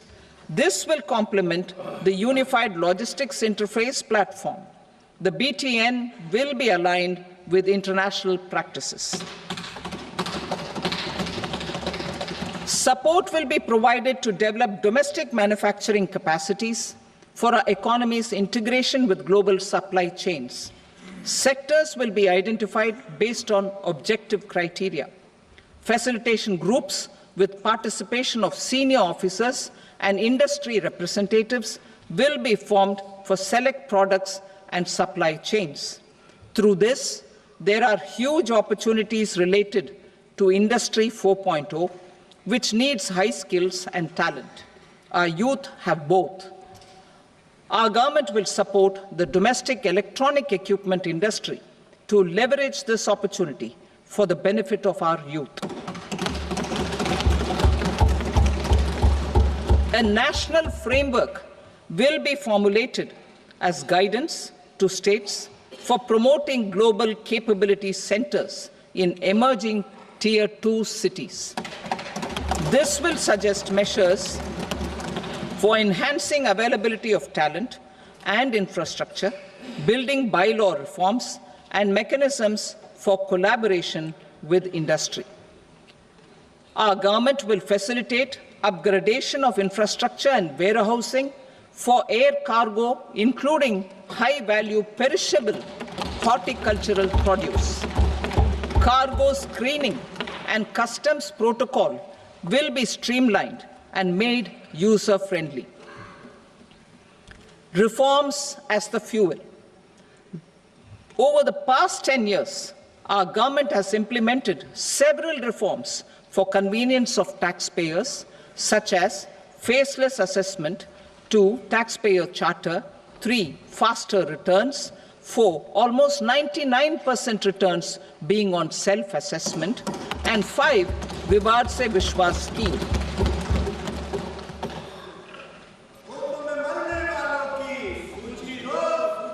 Continuing these efforts, I reaffirm the commitment of the Tax Department to trust first, scrutinize later. I also propose to introduce the new income tax bill next week. I will detail the indirect tax reforms and changes in direct taxes in Part B. Financial sector reforms. The FDI limit for the insurance sector will be raised from 74 to 100%. This enhanced limit will be available for those companies which invest the entire premium in India. The current guardrails and conditionalities associated with foreign investment will be reviewed and simplified. The services of India Post Payment Bank will be deepened and expanded in rural areas. NABFID will set up a partial credit enhancement facility for corporate bonds for infrastructure.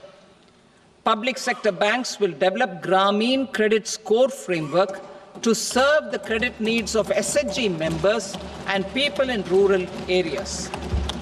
A forum for regulatory coordination and development of pension products will be set up. To implement the earlier announcement on simplifying the KYC processes, the revamped Central KYC Registry will be rolled out in 2025. We will also implement a streamlined system for periodic updating.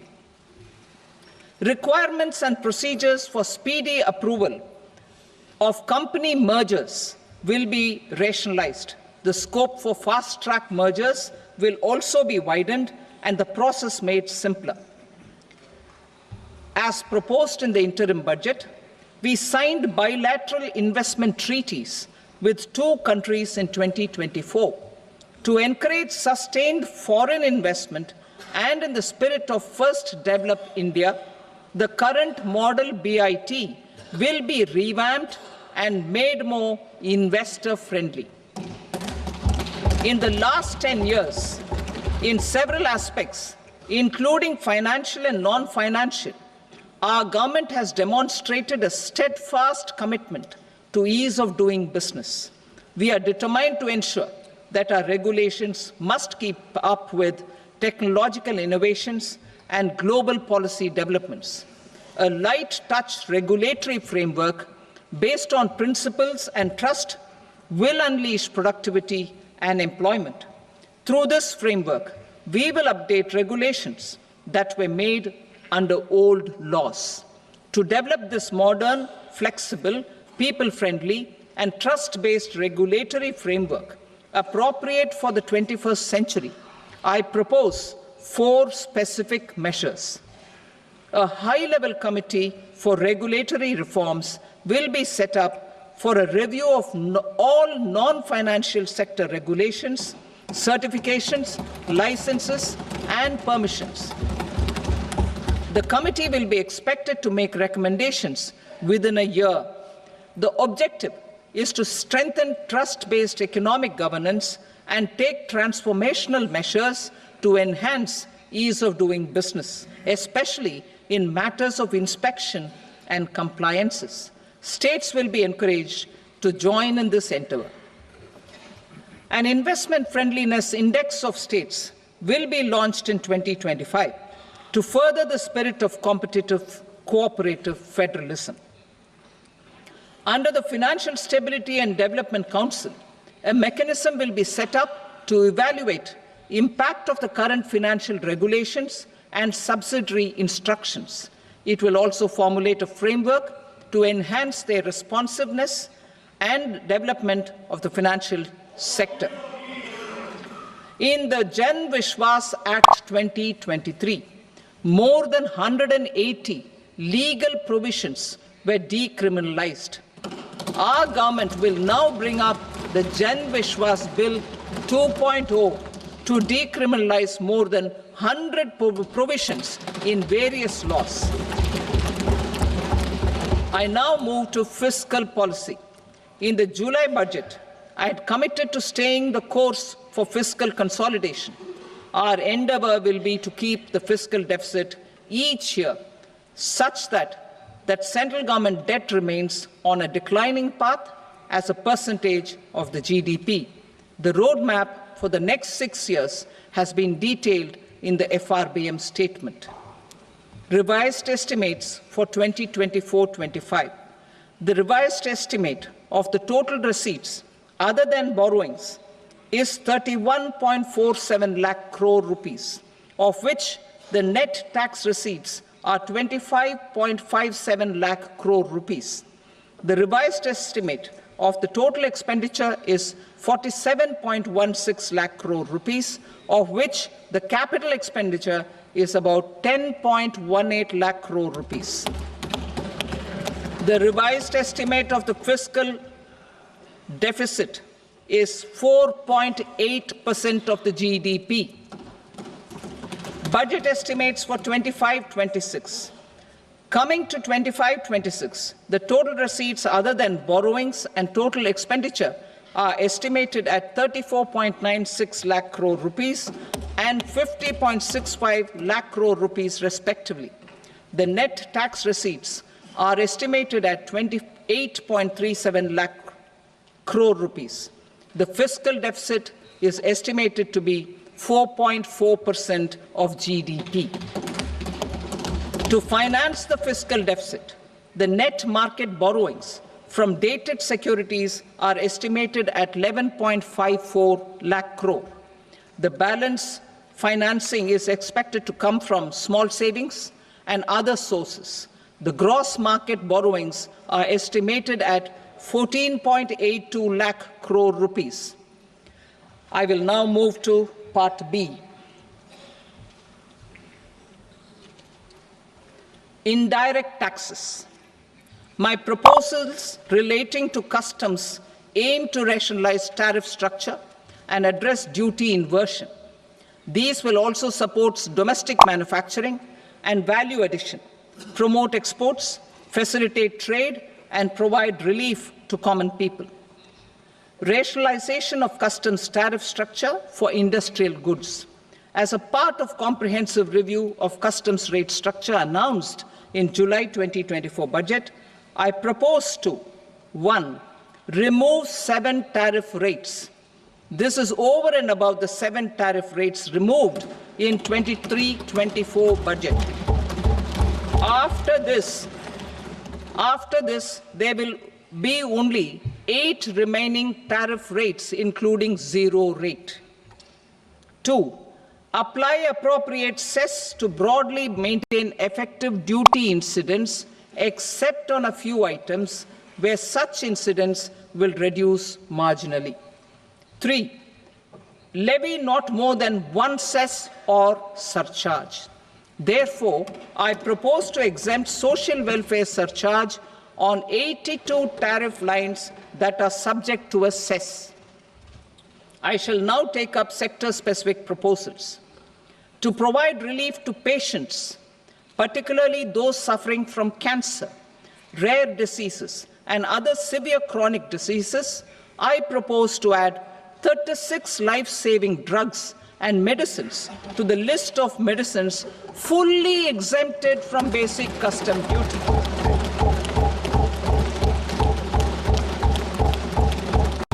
I also propose to add 6 life-saving medicines to the list attracting concessional custom duty of 5%. Full exemption and concessional duty will also respectively apply on the bulk drugs for manufacture of the above.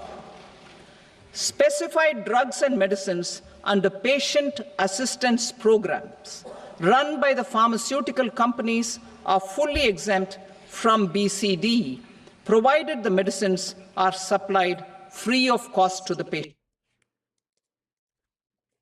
मेरा trade तो हो गया guys. मैं आपके comment सारे पढ़ रहा था, और ऋषभ, मैं तो आउट ऑफ द मनी वाले ट्रेड लेना तो रिस्की समझता हूँ, बट देन दैट्स ओके। सुबह से नेगेटिव पोजीशन था, निकाल दिया, और अभी कोई ट्रेड नहीं, but still waiting for the actual tax slab. So let's hear to what she's saying, then I'll be talking. Domestically available. I had also reduced BCD of 2 other such minerals to provide a major fillip to their processing, especially by MSMEs. Now, I propose to fully exempt cobalt powder and waste, the scrap of lithium-ion battery, lead, zinc, and 12 more critical minerals. This will help secure the availability for manufacturing in India and promote more jobs for our youth. To promote domestic production of technical textile products such as agro-textiles, medical textiles, and geotextiles at competitive prices, I propose to add 2 more types of shuttle-less looms to the list of fully exempted textile machinery. I also propose to revise the BCD rate on knitted fabrics covered by 9 tariff lines from 10 or 20 to 20% or 115 rupees per kg, whichever is higher. Electronic goods. In line with our Make in India policy and to rectify inverted duty structure, I propose to increase the BCD on interactive flat panel display from 10% to 20% and reduce the BCD to 5% on open cell and other components. In 23-24 budget, for the manufacture of open cells of LCD, LED TVs, I had reduced the BCD on parts of open cells from 5% to 2.5%. To further boost the manufacture of such open cells, the BCD on these parts will now stand exempted. Lithium-ion battery. To the list of exempted capital goods, I propose to add 35 additional capital goods for EV battery manufacturing and 28 additional capital goods for mobile phone battery manufacturing. This will boost domestic manufacture of lithium-ion batteries, both for mobile phones and for electric vehicles. Shipping sector. Considering that shipbuilding has a long gestation period, I propose to continue the exemption of BCD on raw materials, components, consumables, or parts for the manufacture of ships for another 10 years.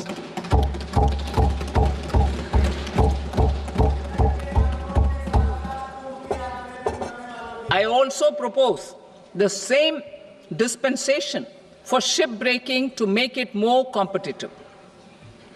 Telecommunication. To prevent classification disputes, I propose to reduce the BCD from 20% to 10% on carrier-grade Ethernet switches to make it at par with. Just to discuss with you guys, क्योंकि आप लोग live भी देख रहे हो, तो this is a proof I am done with my trade. अब मैं बिल्कुल ट्रेड नहीं कर रहा हूँ. As you can see, I'll not share what trade I did. ये सब सेबी की गाइडलाइंस के अगेंस्ट मैं कुछ करता ही नहीं हूँ.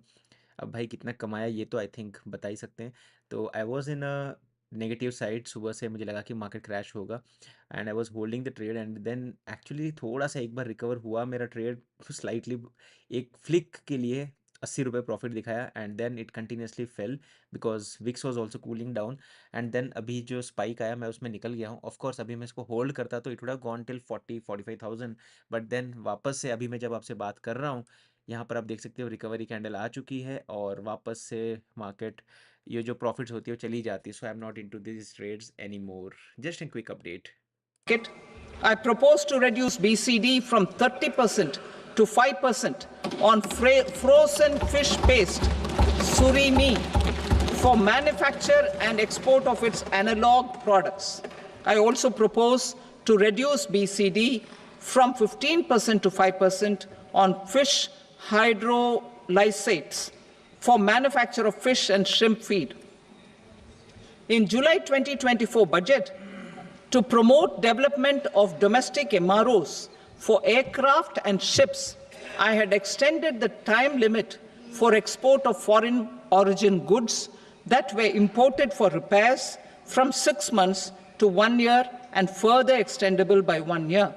I now propose to extend the same dispensation for railway goods. Time limit for provisional assessment. Presently, the Customs Act 1962 does not provide any time limit to finalize provisional assessments, leading to uncertainty and cost to trade. As a measure of promoting ease of doing business, I propose to fix a time limit of 2 years, extendable by a year, for finalizing the provisional assessment. I propose to introduce a new provision that will enable importers or exporters, after clearance of goods, to voluntarily declare material facts and pay duty with interest but without penalty. This will incentivize voluntary compliance. However, this will not apply in cases where department has already initiated audit or investigation proceedings. For industry to better plan their imports, I propose to extend the time limit for the end use of imported inputs in the relevant rules from 6 months to 1 year. This will provide operational flexibility. यार मैं आपका comment पढ़ रहा था। ये ऐसे words use कर रहे हैं जिसे हमें समझ में आती है, ये तो पॉलिटिशियंस इतने पढ़े लिखे भी नहीं होते भाई। पॉलिटिशियंस को इन सब से मतलब भी नहीं होता ना, इसलिए तो वो हंसते रहते हैं। आप देखो कैमरा के ऊपर सारे के सारे हंस रहे हैं, उनको क्या ही फ़र्क पड़ता है। उनके असिस्टेंट बोल देंगे कि सर हमें तो दुनिया का पैसा मिल रहा है, हमें कोई टैक्स देना नहीं है, हमें कोई लोड लेना नहीं है। और anyway, all of these things does not apply to everyone, in fact not the politicians, not to us also. Fisheries का डिस्कशन फिशरीज डिपार्टमेंट या फिशरीज के रिलेटेड बिजनेस वाले को अप्लाई होता है, वैसे एग्रीकल्चर वाले के साथ। साहिल का कमेंट है, अमित भाई आप कब से इस धंधे पर आ गए, टेक रिव्यू का क्या हुआ? भाई मैं 2007 से स्टॉक मार्केट में इंटरेस्ट रखता हूँ। 2009-10 के आसपास जब वर्ल्ड वाइड क्रैश हुआ था तब भी मैं उसमें था, फिर निकल गया कुछ सालों के लिए। Then I have always been into stocks, but I it's not something which I keep telling everyone to in the world कि भाई मैं इसमें हूँ। But yes, I have been into this from a long long long time. What do you mean by no income, Sai Balaji? Well, I'm not into active business. I'm not doing full-time YouTube. मतलब I'm doing full-time YouTube. Definitely I'm working full-time, but कोई return नहीं है, कोई income नहीं है। जो personally मुझे जानते हैं उनको पता चल जाएगा पॉइंट, बट या there is no income right now. Maybe 1-2 साल के बाद कुछ फिगर आउट हो जाएगा। ऋषभ कहते हैं अमित भाई now Nifty down almost 200 point from day's high, जैसा बोला था। डेफिनेटली, बट देन अभी फिर देखो रिकवरी आ रही है, तो अभी ना इसमें मार्केट ऐसा कंफ्यूज करेगा पूछो मत। प्रीमियम स्पाइक्स भी होंगे। अगर मैं बात करूं प्रीमियम्स की, तो ये देखो एक और शीट दिखाता हूँ आपको, जिससे आइडिया मिल जाएगा कि मैं किस चीज़ की बात कर रहा हूँ। आप यहाँ पर देख सकते हो कि भाई किस तरह से कॉल के प्राइजेस, पुट के प्राइस पहले बढ़ चुके थे, कॉल के गिर गए थे, और अभी वापस से रिवर्स हो रहा है। तो it will be super confusion right now. Insurance kind of related कोई अपडेट आया है अभी तक? नहीं, अभी तक यश कोई नहीं आया है। साहिल पूछते हैं टेक रिव्यू क्यों छोड़ दिए? ऐसे ही यार, मतलब कोविड के बाद I generally didn't find much interesting announcements happening, so I was not much interested and now we are into full time you know podcast stuff. Anyway चलिए ये सुनते हैं। साई पूछ The following measures will detail just how our government will, under the guidance of PM Modi, has taken steps to understand and address. I repeat that sentence, sir. The following measures will detail just how our government, under the guidance of PM Modi, has taken steps to understand and address the needs voiced by our citizens. My tax proposals are guided by this spirit. The objectives of my proposals are as follows. Personal income tax reforms with special focus on middle class. Rationalization of TDS and TCS for easing difficulties. Encouraging voluntary compliance. Reducing compliance burden. Ease of doing business, employment and investment. I will come to my proposal on personal income tax towards the end. TDS and TCS, rationalization for easing difficulties. I propose to rationalize tax deduction at source, TDS, by reducing the number of rates and thresholds above which TDS is deducted. Further, threshold amounts for tax deduction will be increased for better clarity and uniformity. The limit for tax deduction on interest for senior citizens is being doubled from the present 50,000 rupees to 1 lakh rupees. Similarly, the annual limit of 2.40 lakh rupees for TDS on rent is being increased to 6 lakh rupees. This will reduce the number of transactions liable to TDS, thus benefiting small taxpayers receiving small payments. The threshold to collect tax at source, the TCS, on remittances under RBI's liberalized remittance scheme, the LRS, is proposed to be increased from 7 lakh to 10 lakhs. I also propose to remove TCS on remittances for education purposes, where such remittances is out of a loan taken from a specified financial institution. Both TDS and TCS are being applied on any transaction related to sale of goods. To prevent such compliance difficulties, I propose to omit the TCS. I also propose that the provisions of the higher TDS deduction will now apply only in non-PAN cases. In July 2024, the delay for payment of TDS up to the due date of filing statement was decriminalized. I propose to provide the same relaxation to TCS provisions as well. The government under the leadership of Prime Minister Modi believes in Sabka Saath, Sabka Vikas, Sabka Vishwas and Sabka Prayas. In line with this, we brought in updated return facility in 2022 for voluntary compliance by taxpayers who had omitted to report their correct income. Our trust in taxpayers was proved right. Nearly 90 lakh taxpayers voluntarily updated their incomes by paying additional tax. Taking this trust further, I now propose to extend the time limit to file updated returns for any assessment year from the current limit of 2 years to 4 years. I propose to reduce the compliance burden for small charitable trusts and institutions by increasing their period of registration from 5 years to 10 years. It is also proposed that disproportionate consequences do not arise for minor defaults such as incomplete applications filed by charitable entities. Presently, taxpayers can claim the annual value of self-occupied properties as nil only on the fulfillment of certain conditions. Considering the difficulties faced by taxpayers, it is proposed to allow the benefit of 2 such self-occupied properties without any condition.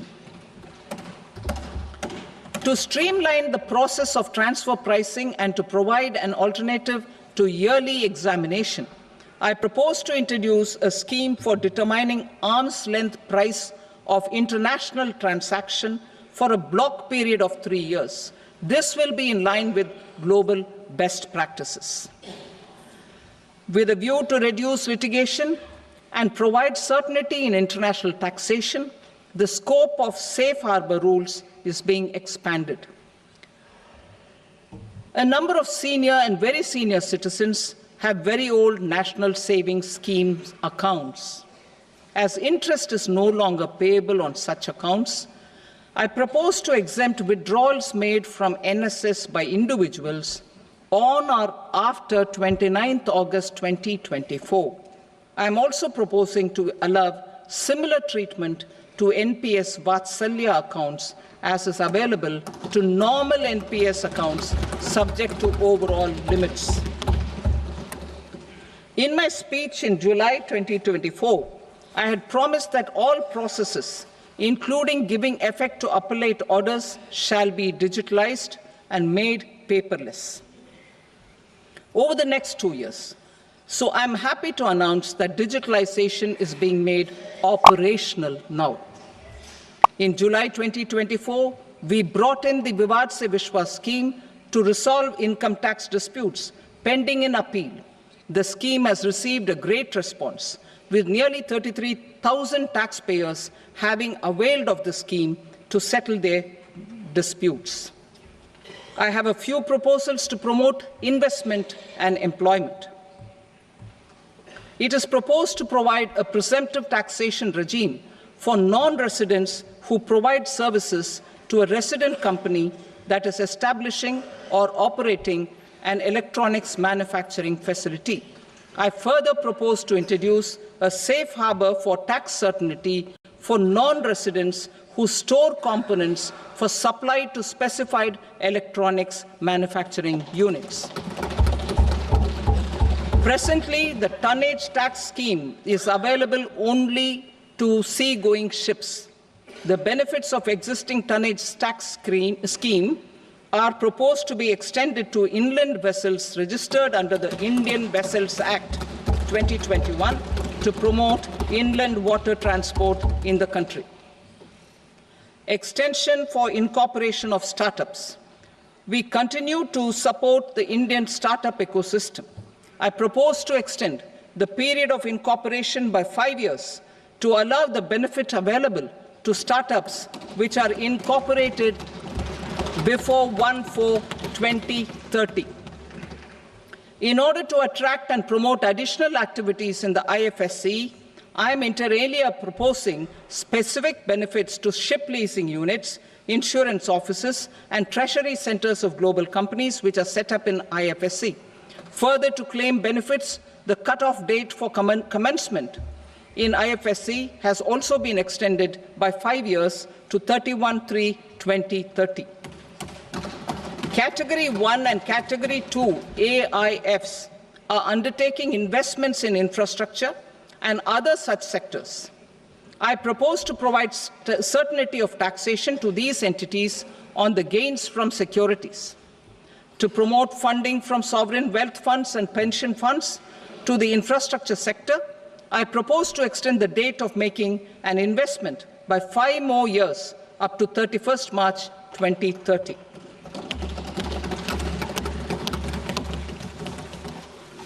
Personal income tax reforms with special focus on middle class. Democracy, demography, and demand are the key support pillars in our journey towards Vikasit Bharat. The middle class provides strength for India's growth. This government, under the leadership of Prime Minister Modi, has always believed in the admirable energy and ability of the middle class in nation building. In recognition of their contribution,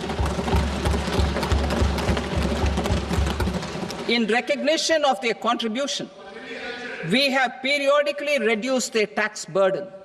Right after 2014, the nil tax slab was raised to 2.5 lakhs of rupees, which was further raised to 5 lakh rupees in 2019. and to 7 lakh rupees in 2023. This is reflective of our government's trust on the middle class taxpayers. I am now happy to announce that there will be no income tax payable up to income of 12 lakh rupees.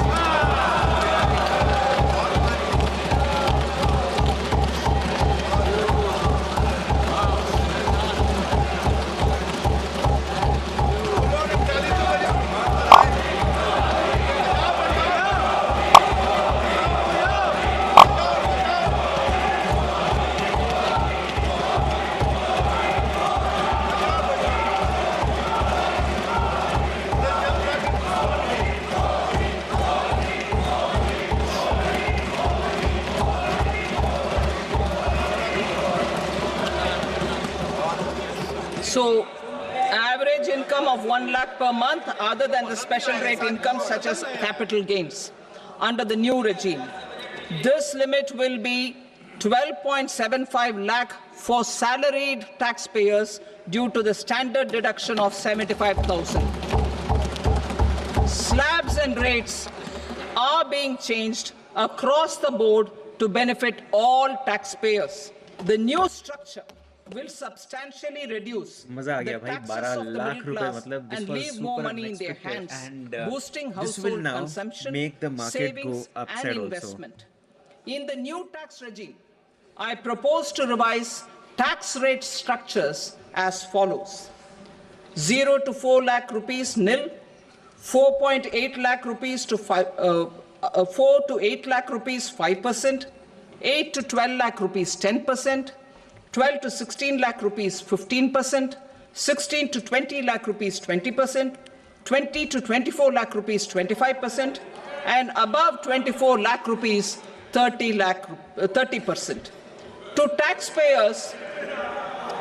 taxpayers up to 12 lakh of normal income other than special rate income such as capital gains. I read that again. To taxpayers up to 12 lakh of income other than special rate income such as capital gains, tax rebate is being provided in addition to the benefit due to slab rate reduction in such a manner that there is no tax payable by them. The total tax benefit of slab rate changes and rebate at different income levels can be illustrated with a few examples. A taxpayer in the new regime with an income of 12 lakh rupees will get a benefit of 80,000 rupees in tax, which is 100% of tax payable as per the existing rates. A person having income of 18 lakh rupees will get a benefit of 70,000 rupees in tax, that is 30% of tax payable as per existing rates. A person with an income of 25 lakh gets a benefit of 1 lakh 10,000 rupees, that is 25% of his tax payable as per existing rates. Details of my tax proposals are given in the annexure. As a result of these proposals, Honorable Speaker, sir, revenue of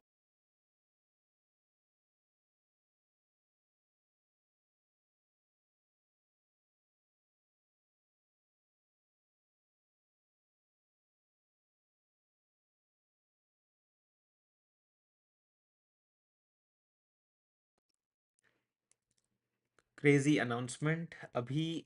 honestly 12 lakhs बोलने के बाद इन्होंने काफ़ी confusion भी create कर दिया कि भाई मल्टीपल स्लैब्स है, like what the government announced was basically 4 to 8 lakhs you have 5%, 8 to 12 lakhs 10%, 12 to 16 20%, 20 25।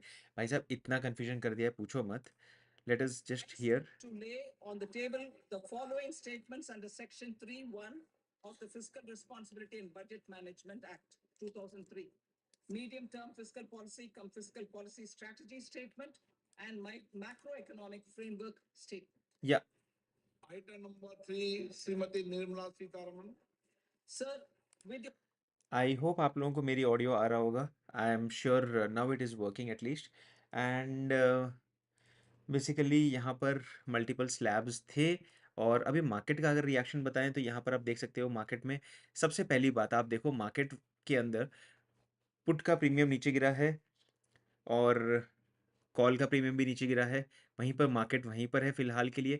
So if you notice basically ये अप एंड डाउन देखा हमने, यहाँ पर भी अप एंड डाउन देखा, बट पुट में भी डाउन हुआ। ये इसलिए हुआ होता है, हमेशा मैं बोलता हूँ आपको, that's when VIX cools down, and right now VIX is also cooling down. Let us just continue hearing what she is saying. 25 को प्राप्त 11 बजे तक के लिए स्थगित की जाती है। Okay, so finally house adjourned and announcement is done. अभी इसके हिसाब से अभी मार्केट में जो भी रिएक्शन होगा वो हमें देखने के लिए मिलेगा, but then you know overall I was expecting something big, something like बड़ा न्यूज़ आएगा, उसके हिसाब से हम एक्सपेक्ट करेंगे कि भाई मार्केट में कुछ होगा, बट एक्चुअली मार्केट कुल मिला के तो थोड़ा सा एक दो बार मूवमेंट दिया and then it is now sideways. So I would say भाई ट्रेड भी सोच समझ के करना, आप लोग ज़्यादा ट्रेड मत करना। अभी आप देख सकते हो, ये देखिए मेरा मेरा जो ट्रेड था, एक कॉल लिया था मैंने पहले और फिर बाद में मैंने पुट लिया था। अभी मैं अगर पुट की बात करता हूँ, जो पहले लिया था मैंने, I was at a target goal and उसी के आसपास मैंने निकाल दिया। फिर बात करते हैं कॉल की, तो कॉल लिया मैंने और भाई साहब ये एक इस स्पाइक के अंदर मैंने अपना ट्रेड एग्जिट मार दिया था और उसके बाद अभी वापस से ये भी गिर गया, and that's because the index is actually cooling down. I mean the volatility is gone now, there's not much of a movement to be expected. So हो सकता है आज क्लोजर के आसपास या आने वाले एक घंटे के अंदर अब फाइनली बड़े जो भी ट्रेड्स होंगे वो रोल ओवर होंगे, because I was also looking at you know the option chain, and as you can see here we can look at option chain.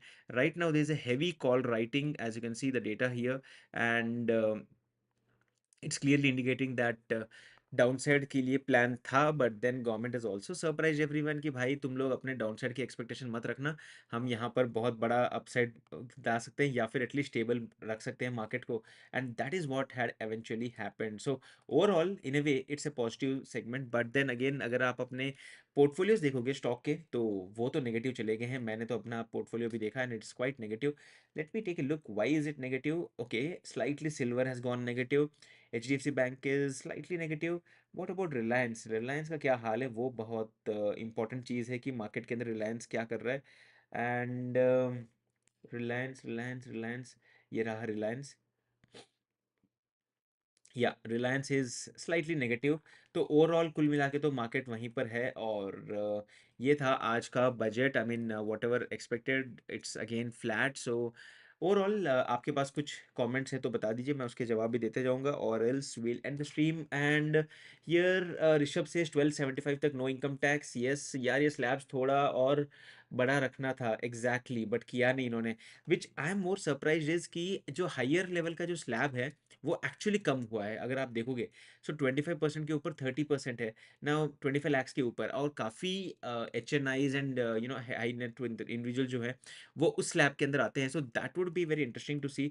तो let us see how this comes out actual number. अभी government से जैसे ही officially data release होगा उसके हिसाब से हमें पता चलेगा कि भाई गवर्नमेंट ने आज ऑफिशियल नंबर्स क्या रिवील किए हैं, एंड उसके हिसाब से हम लोग प्लान कर सकते हैं। और जो ऑफिशियल बिल है वो नेक्स्ट वीक इंट्रोड्यूस होगा, तो अभी कुछ दिन तक के लिए शांति रहेगी मार्केट में, and that's what it is. And let's take a look at the other data points and the other comment. Sorry, data तो बहुत देख लिया। ऑडियो ऑडियो आ रहा है गेस आप लोगों को? कितना कंफ्यूज कर दिया? अपूर्व कहते हैं यस डेफिनेटली। अभिजीत कहते हैं no income tax thing is not applicable for new income new tax, right? Old वालों को रिवाइज स्लैब्स बेनिफिट है। एग्जैक्टली अभी जो भी रिवाइज होगा आई एम श्योर वो बिल पास होने के बाद सबको रिवाइज प्लान के अंदर ही मूव करना पड़ेगा।